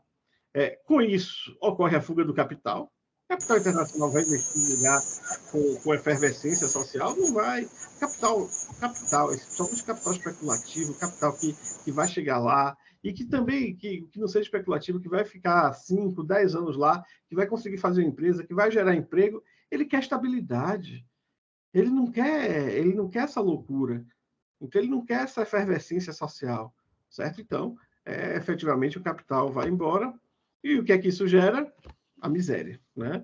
Como a gente já viu os números aí, 50% abaixo da linha da pobreza, infelizmente, é o que acontece. A efeito de curiosidade, eu trouxe aqui porque a África do Sul é um daqueles países, né, como... Eu já li que a Holanda é mais ou menos assim, não é exatamente porque Amsterdã, segundo a Constituição, é a capital, mas a África do Sul... Mas tem outros países que são assim, acho que a Austrália é assim, né? A África do Sul é dividida em 3 capitais, né? As pessoas pensam muito em Joanesburgo, né, que é a maior cidade, mas que não é capital. Mas o poder executivo está em Pretória, e aí por que capitais? Porque cada uma cedia um poder. Um dos 3 poderes, a mesma divisão nossa, que está lá atrás, baseada na obra de... não me lembro quem é que dividiu o governo em 3 poderes, já trabalhei com esse assunto, mas não me lembro agora, certo? Então, como a sede de cada poder está em um lugar, certo? Então, a gente entende que o país tem 3 capitais. Diferente do Brasil, que está tudo concentrado em Brasília, certo? Diferente dos Estados Unidos, que Buenos Aires, que são distritos federais, né? Buenos Aires não foi construído para isso, como o Brasil e Washington, mas foi adaptado para isso, né? Então, aí você tem a concentração. Aqui não, você tem a diversificação. Então, você tem na cidade do Cabo, lá o Cape Town, que é a cidade lá mais ao sul do país, que é onde está o Cabo, é a cidade do Cabo da Boa Esperança, né? que é onde foi dobrado lá no Caminho das Índias, certo? Então, você tem lá o poder legislativo, e a gente tem em Bloemfontein o Poder Judiciário, a sede do Poder Judiciário, tá certo? Como eu falei, Joanesburgo não é capital, né? Agora, como é a maior cidade, ela está ao lado de Pretória, né? Pretória está cerca de 50 quilômetros de Joanesburgo, tá? Mas a capital mesmo é Pretória, a capital do Poder Executivo. Aqui, o que é que tem de esperança? Aí eu peguei esse mapa já pronto, né? África do Sul marcada aí no mapa do continente africano. Vocês veem que é a porção mais ao sul do continente africano, certo?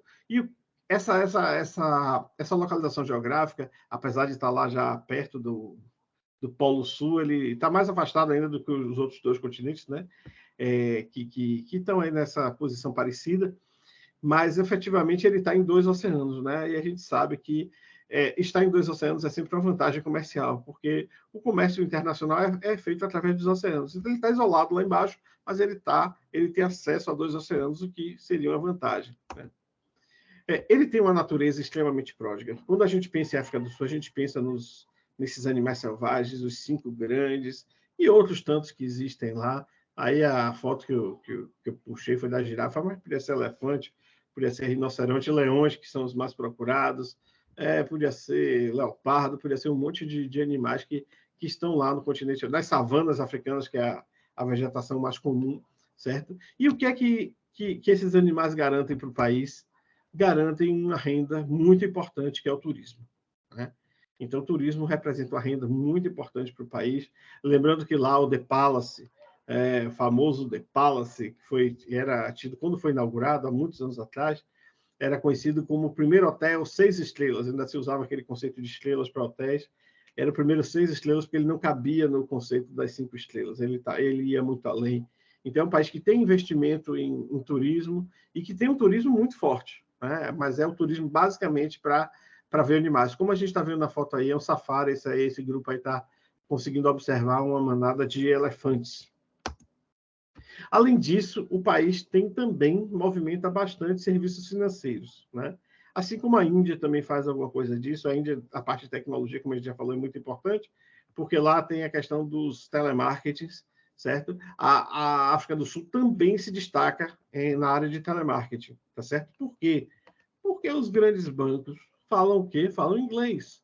E como eles também foram colonizados, assim como a Índia foram colonizados pela Inglaterra, pela Grã-Bretanha, então a população que fala inglês é bastante razoável e aceita salários muito mais baixos do que você contratar isso nos Estados Unidos ou na própria Inglaterra, certo? Então, você joga para lá, a população fala inglês, vamos lá, cria-se grandes centros de atendimento e esses centros vão atender pessoas do mundo inteiro. Isso já acontecia na Índia e já acontece também na África do Sul.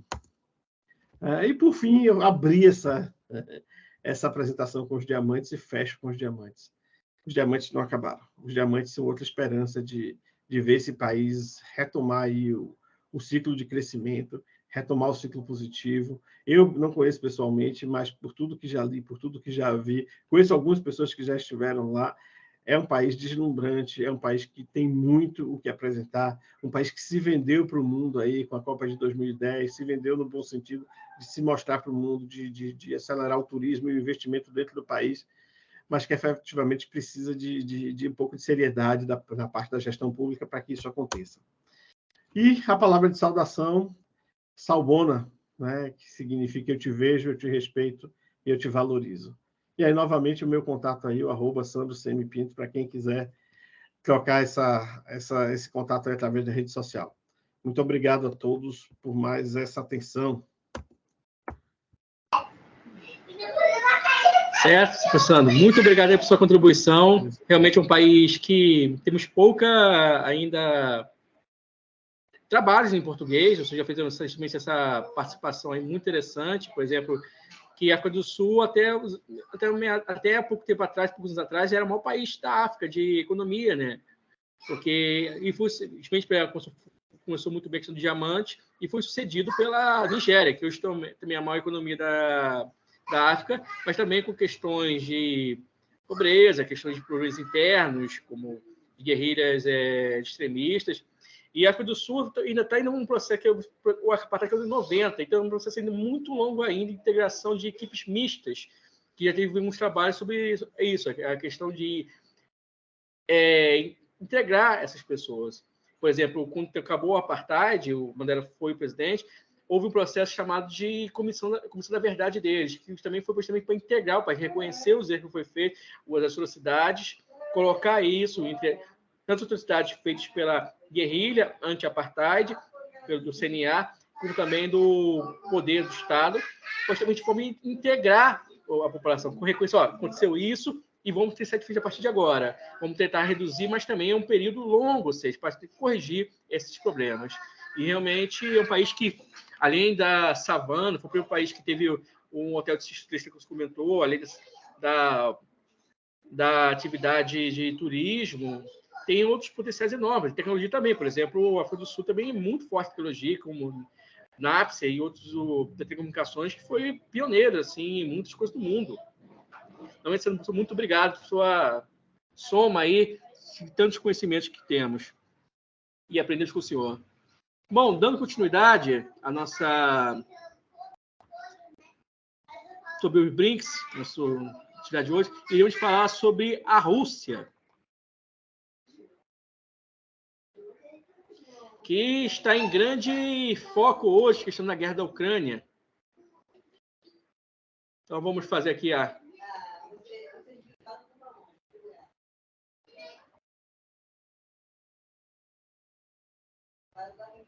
Todos estão vendo?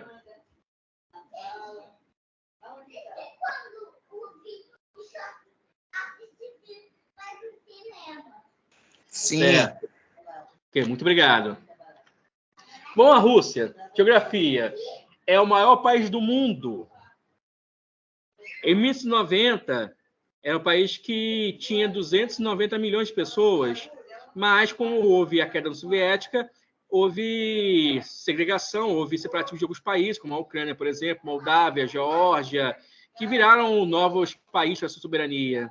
Ou seja, e hoje a população russa está entre 145 milhões. Ou seja, há uma decréscimo populacional a cada ano, porque nos 90 houve uma crise econômica, com a queda da União Soviética, que está situado de alguns anos da crise anteriormente, e houve muitas migrações. E outra coisa interessante, a população russa está mais agregada, está mais concentrada no lado europeu. Ou seja, Moscou, São Petersburgo, que são as principais cidades, estão do lado europeu, o lado mais quente. O lado mais frio, quando você brinca, manda alguém para a Sibéria, ele é o lado mais gelado, é o lado mais frio da Rússia e é o lado menos com mais descenso populacional. Onde, inclusive, ficava, desde a época dos czares, né, ficavam as prisões políticas. Então, é um país que é o maior país do mundo, mesmo perdendo vários territórios nos anos 90, ainda se faz o maior país do mundo. Ele faz fronteiras com a Ásia, a Europa, Estados Unidos, através do Spitsbergen, o Alasca pertencia à Rússia, foi vendido para os Estados Unidos. Então, tem o maior país do mundo ainda, mas com população concentrada do lado europeu, o lado mais quente. E o lado mais quente, ainda assim, são temperaturas que podem chegar a 30 graus negativos, 20 graus negativos, 40 graus negativos. Continuando. A moeda é o rublo, a economia ela é focada em produtos minerais, como gás e petróleo. Temos a principal empresa lá, a Gazprom, que é a maior empresa de gás do mundo, e que justamente ela abastece a Europa. Então, é um dos motivos do centro dos problemas, né, que está atualmente, a questão do gás russo, né? Além de empresas que estão ligadas à parte de petróleo, de tubos, e produção de armas, né? A Rússia mantém essa tradição que vem desde o período soviético de produção de armas. Está entre o segundo e terceiro maior exportador de armas do mundo. E, apesar de acharam que a guerra ia provocar uma queda da economia forte, com sanções, ela está conseguindo justamente criar caminhos, né, vendendo petróleo para a Índia, para a Rússia, para a Índia, China, que são seus parceiros no BRICS. Né? A história. A Ucrânia, inclusive, é ligada à questão espiritual da Rússia, né? Que o primeiro, historicamente falando, na cultura deles de formação de um povo, de formação de um reino, veio na Ucrânia, né? Chamado Reino de Rus. E que, com o tempo, né, foi se centralizando, foi criando, foi expandido, até no século XVI, pela cultura ortodoxa, né? O catolicismo do Oriente. Tivemos aqui o Ivan o Terrível, que foi o imperador, chamado Czar, que vem de César, né? O imperador que unificou a Rússia. E que foi sucedido por Pedro, Catarina, mas foi justamente unificou a Rússia como país, com as dimensões gigantescas, através de guerras, conflitos. E depois do Império Czar, que no século XIX entrou em metástase, vemos o período soviético, em que de 1917 a 1991 houve um crescimento com outro polo, né? Ou seja, a economia deixou de ser capitalista, com monarquia, para uma economia socialista, foi o país principalmente do mundo. Com toda experiência, houve vários erros, vários problemas, várias ascensos de ditaduras, que o período ditatorial mais conhecido foi o período stalinista, né? Em que as violências políticas foram muito fortes.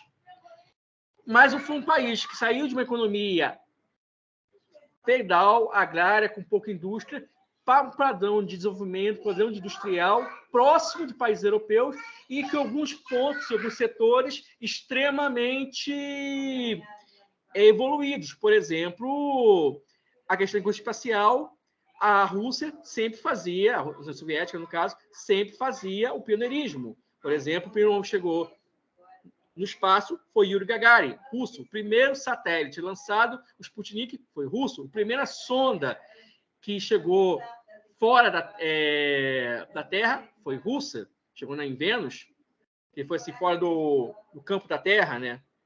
O primeiro satélite, a primeira estação espacial, a Mir, foi russa, ou seja, houve grandes avanços. E também em armas, também, né? Em militares, em aviões, por exemplo, de grandes dimensões, como Antonov, né? Que são tudo tecnologias russas, ou seja, há uma tradição. A Rússia entre os 10 países que mais tem, a Rússia, a União Soviética, os países que mais têm ganhadores do Prêmio Nobel. Então, é uma tradição científica, cultural muito grande.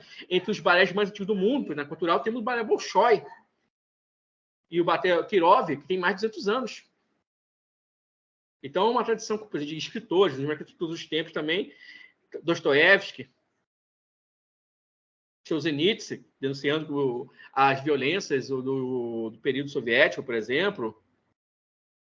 E tem um legado cultural muito grande. E aqui o exemplo, que na outra figura que temos do lado, temos com a Rússia, né, que foi a grande vitoriosa, né, pela questão do peso humano, que lutou contra o nazismo, né, e venceu a Segunda Guerra Mundial, junto com a aliança com os Estados Unidos, com a Inglaterra, que foi exatamente do lado oriental, né, até chegar em Berlim, né, que quando justamente botou a bandeira lá em Berlim.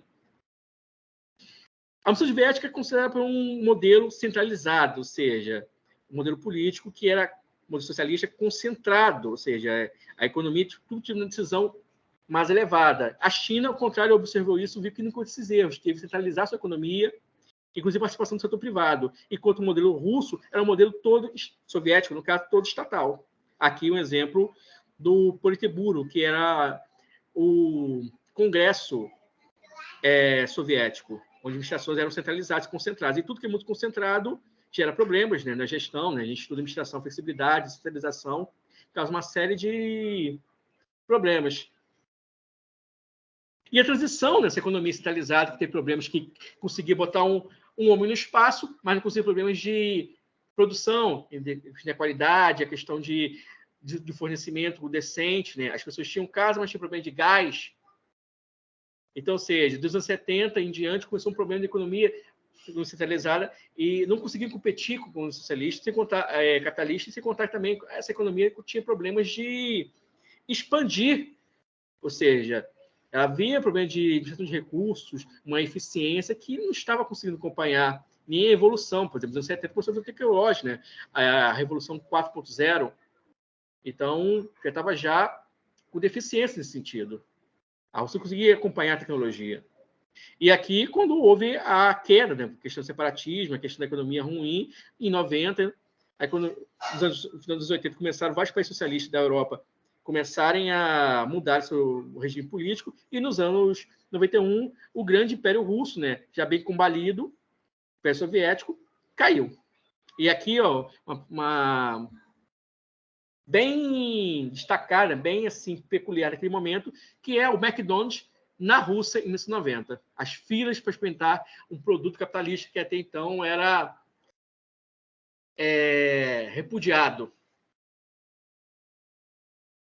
E veio a Nova Rússia, a partir de 99, que foi o quê? O período que houve de 90 a 99, uma economia muito combalida, uma economia muito prejudicada politicamente, a Rússia perdeu seu espaço nacional, e a partir de 99 voltou a ter a sua força através da administração centralizada de Vladimir Putin, que estourou o seu nome, de 99 em diante, é a principal figura política da Rússia, que voltou a ter uma força que nos anos 90 ela era processo de colapso, de declive, e passou a ter uma força política, econômica e militar muito grande. Tanto que, de 90 para cá, a Rússia interviu na guerra da Síria com muito sucesso, do lado do governo sírio,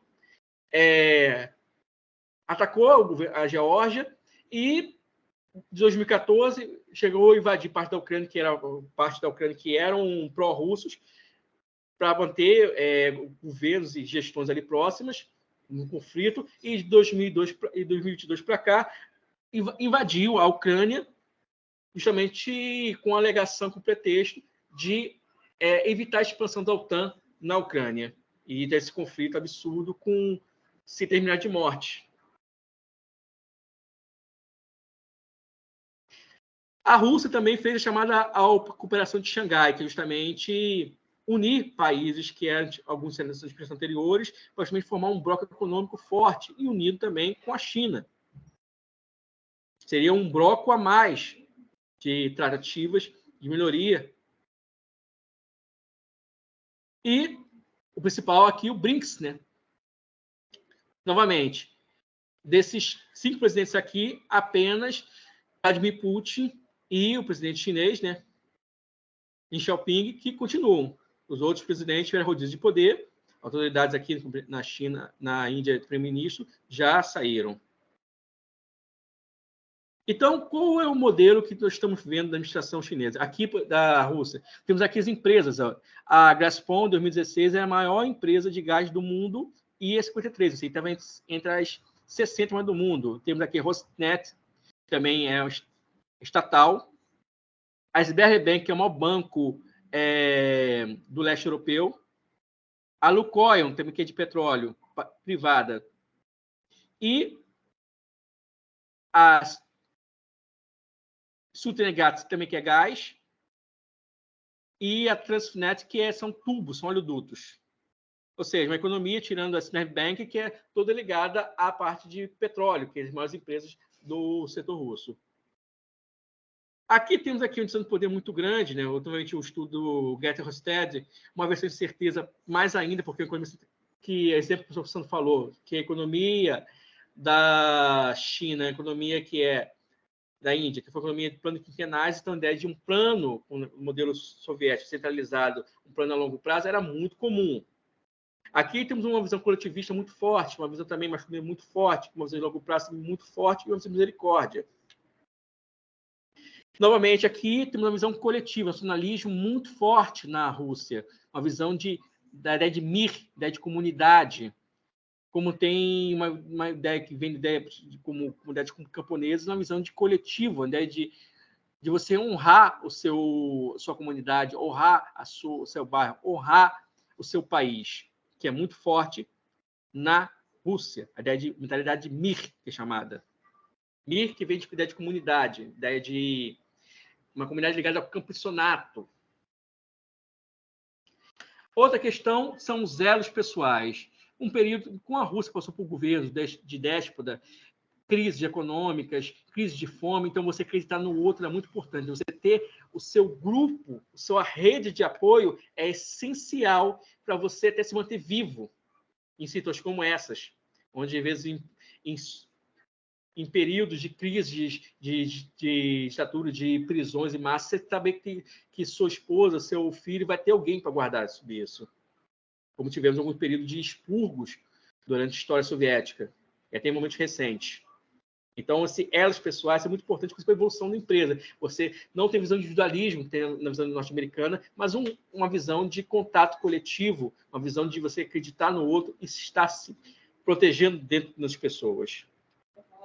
Outra questão, o enfoque nas emoções. Os russos, apesar de ser vistos como, por exemplo, Stalin, quer dizer, um homem de ferro, mas eles focam muito em inteligência emocional, ou seja, você compreender as emoções e sentimentos. E que se vê muitas obras, como de Dostoiévski, de Gauguin e de vários autores, sobre a questão da emoção, ou seja, a compreensão do russo passa por meio da sua emoção. Não vê como uma pessoa fria. Você vê que a emoção dele faça de motivá-lo para envolver o país, envolver a sua realidade, de fazer esse apoio coletivo. E aqui, exemplo, a Babushka, né, são bonecos dentro de bonecos. E continuando, o Brat. O Brat vem do polonês, né, dos idiomas eslavos, que seria como estamos chamando aqui, carreira Brat. Brat seria o Guanxi, próximo do Guanxi, ou seja, seria justamente suas redes pessoais, seus contatos que permitem essa evolução. Ou seja, não estou falando de corrupção, falando de métodos ilícitos, mas também de redes interpessoais para poder fazer seu contato, apresentar seus produtos, fornecedores, para poder. Então, esse contato chamado Bret é muito relevante. Estou falando Bret, mas em russo deve ser em outros, porque idioma cirílico, deve ser em outra coisa, assim, outra. Depois eu vou pegar no Google Tradutor ver como se fala em russo. Então, o Bret é uma forma de aproximação entre as partes.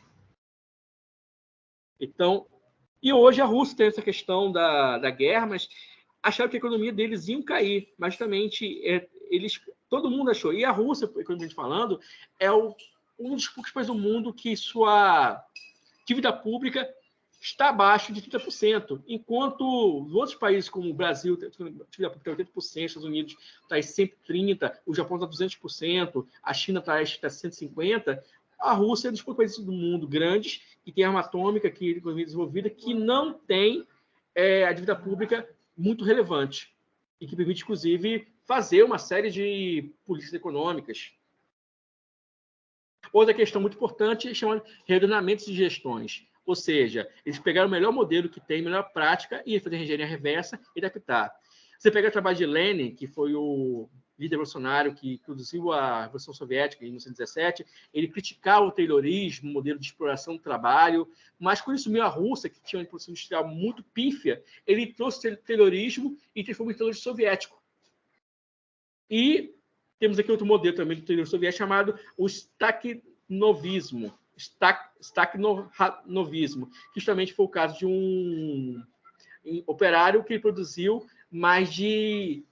a produção de mais de 20 trabalhadores. Então, ele virou modelo de eficiência. Então, justamente introduzir essa eficiência em escala máximas. Tanto que os tanques russos tinham pouco conforto, mas tinham máxima eficiência na Segunda Guerra Mundial em tiros, em manobras. Enquanto os tanques alemães da Segunda Guerra prezavam pelo conforto dos seus profissionais, dos seus artilheiros, enquanto a Rússia prezava pela eficiência produtiva dos seus, produzir um tanque bem simples, mas com máxima eficiência, mas com pouca produtividade, pouca desconforto, pouco design, mas que fosse eficiente. Então, exemplo temos aqui da Rússia, que ela pega as gestões, os modelos que estão certos e introduzem para a sua realidade, modificando conforme a sua vantagem e para a sua realidade. E para a gente falar passiva, que é muito obrigado em russo.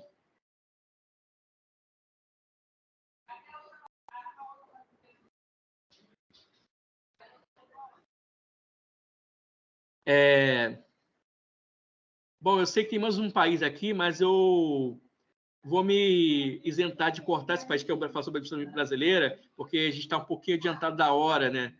Então, eu queria abrir para vocês para perguntas para mim e para o professor Sandro, né? A gente pode depois combinar outro momento de apresentar sobre a gestão brasileira, sobre flexibilidade, jeitinho brasileiro, sobre a amabilidade, mas justamente para não adiantar tanto a hora, né? Então, eu queria abrir para perguntas para vocês, né? Para dúvidas, para esclarecimentos, tanto para mim e para o professor Sandro. Então, fiquem preparando tanto o chat ou abrir o microfone de vocês para falar.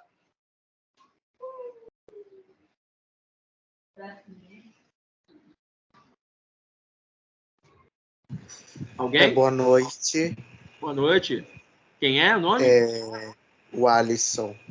O Alisson. Boa noite. Meus alunos do Sandro, na Dom Pedro II?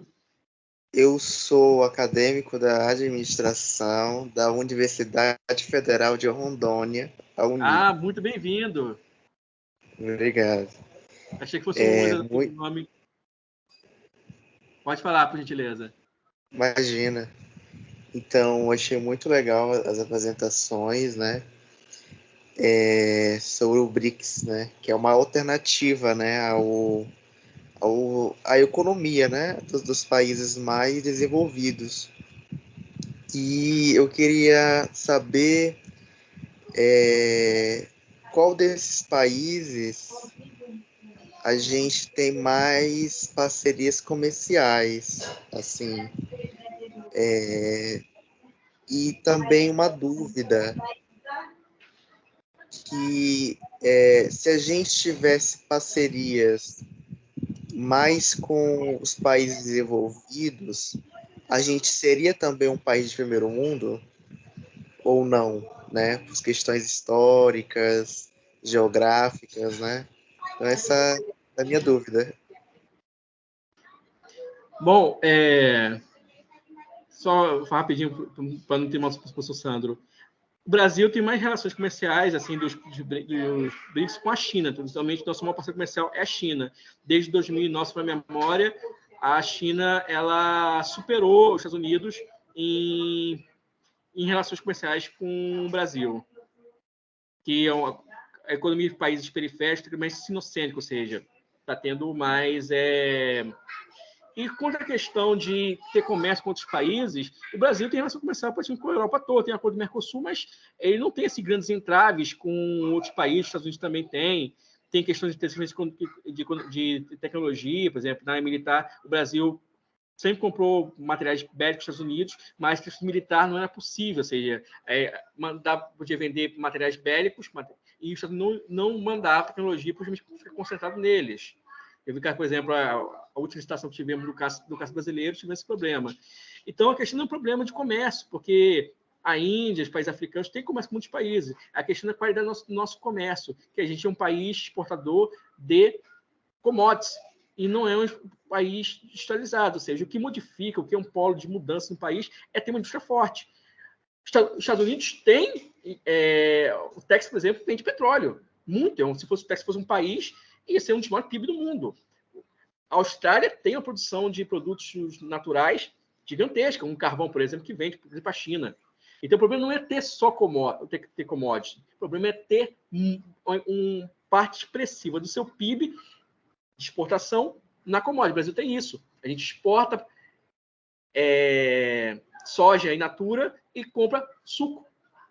Tem o INLFEP da Vale, por exemplo, mas, ou seja, nossos polos industriais, nossas tecnologias, nossas nascentes são muito pequenas, são muito parcas. A gente lembra da WEG, Marco Polo, e são poucos casos assim, de polos muito dinâmicos. Então, o que muda um país é de indústria. Indústria é união de uma visão estratégica de Estado, de empresas e da sociedade. É um conjunto de coisas, não é só um querer fazer. Então, é uma coisa de longo prazo. Acho que na década de 90, o PIB da China para o Brasil era o mesmo.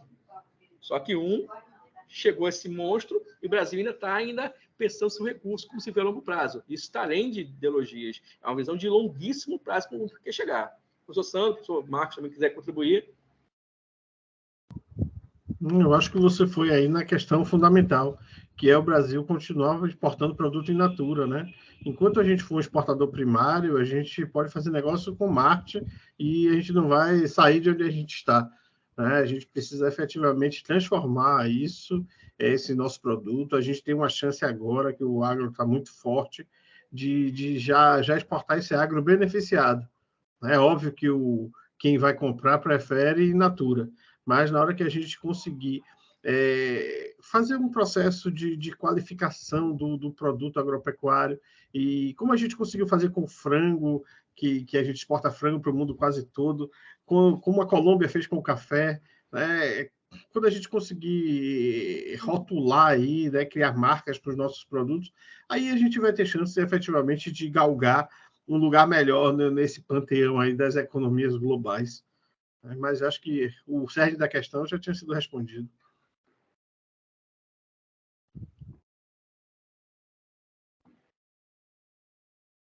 Seu Marcos, contribuir?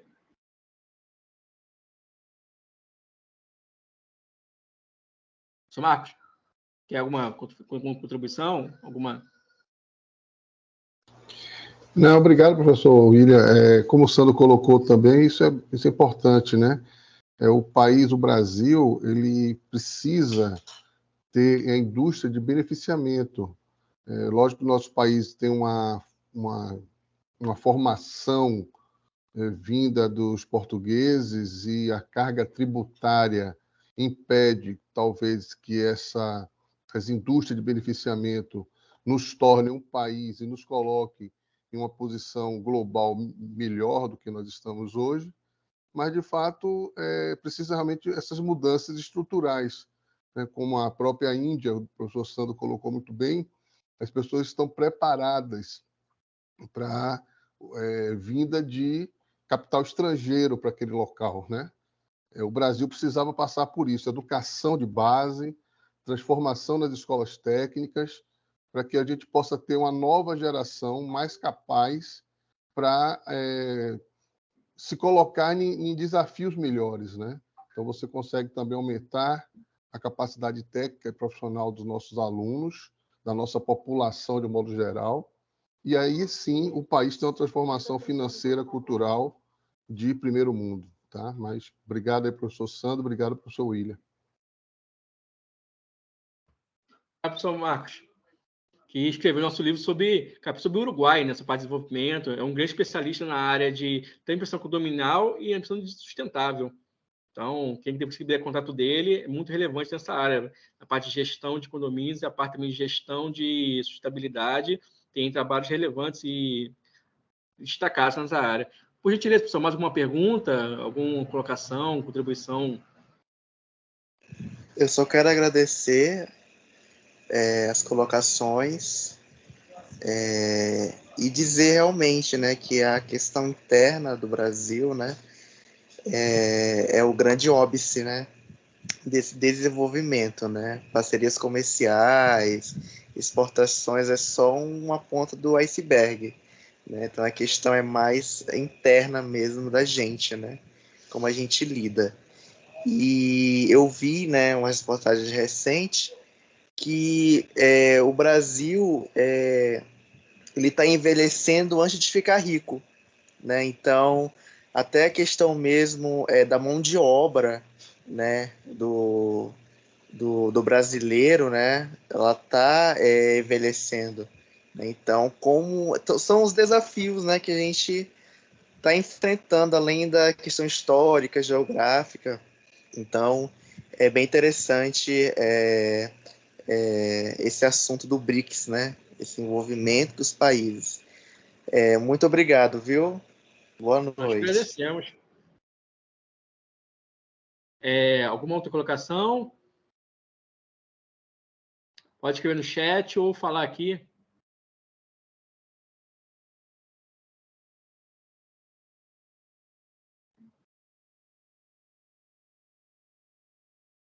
Mais alguém? Tem alguém esperando no fundo aí. Acho que não vai ter mais, né? Eu quero aproveitar aí para me despedir, para agradecer a vocês pela oportunidade, ao CRA, né, pela oportunidade, a todos que vieram assistir, a vocês aí pela parceria e pela oportunidade de, mais uma vez, estar me comunicando aí com esse público maravilhoso. Muito obrigado. Vamos agradecer ao professor Santos, ao professor Marcos aqui, nosso núcleo aí, que estamos estudando aí há mais de... juntos, o professor Sandro desde 2011, o professor Marcos Fades desde 2016, não me falo a memória, 2017, né? Então, essa parceria aí, não só profissional e administrativa, né, na parte de estudar, né, a administração, mas também pessoal, né? Tem grandes irmãos que eu fiz na Bahia, né? Eu sou carioca e estou morando na Bahia desde 2011. Então, só tenho a agradecer todo esse processo aí, agradecer ao CRA a possibilidade de a gente exibir, comentar, mostrar nossas contribuições nos estudos, na administração, e desejar a todos uma ótima noite, agradecer, né? Tivemos pico de 41 participantes, agora estou com 26, pelo dia do horário também, e agradecer a participação de todos aí, a contribuição, como ouvintes, que podemos somar cada vez mais e melhorar nossa administração no Brasil. Muito obrigado a todos, tenham uma ótima noite e bom final a todos. Obrigado, professor William, professor Sandro, eu agradeço a todos também a Obrigado. participação e a participação de todos que estiveram aqui. Boa noite a todos. Boa noite.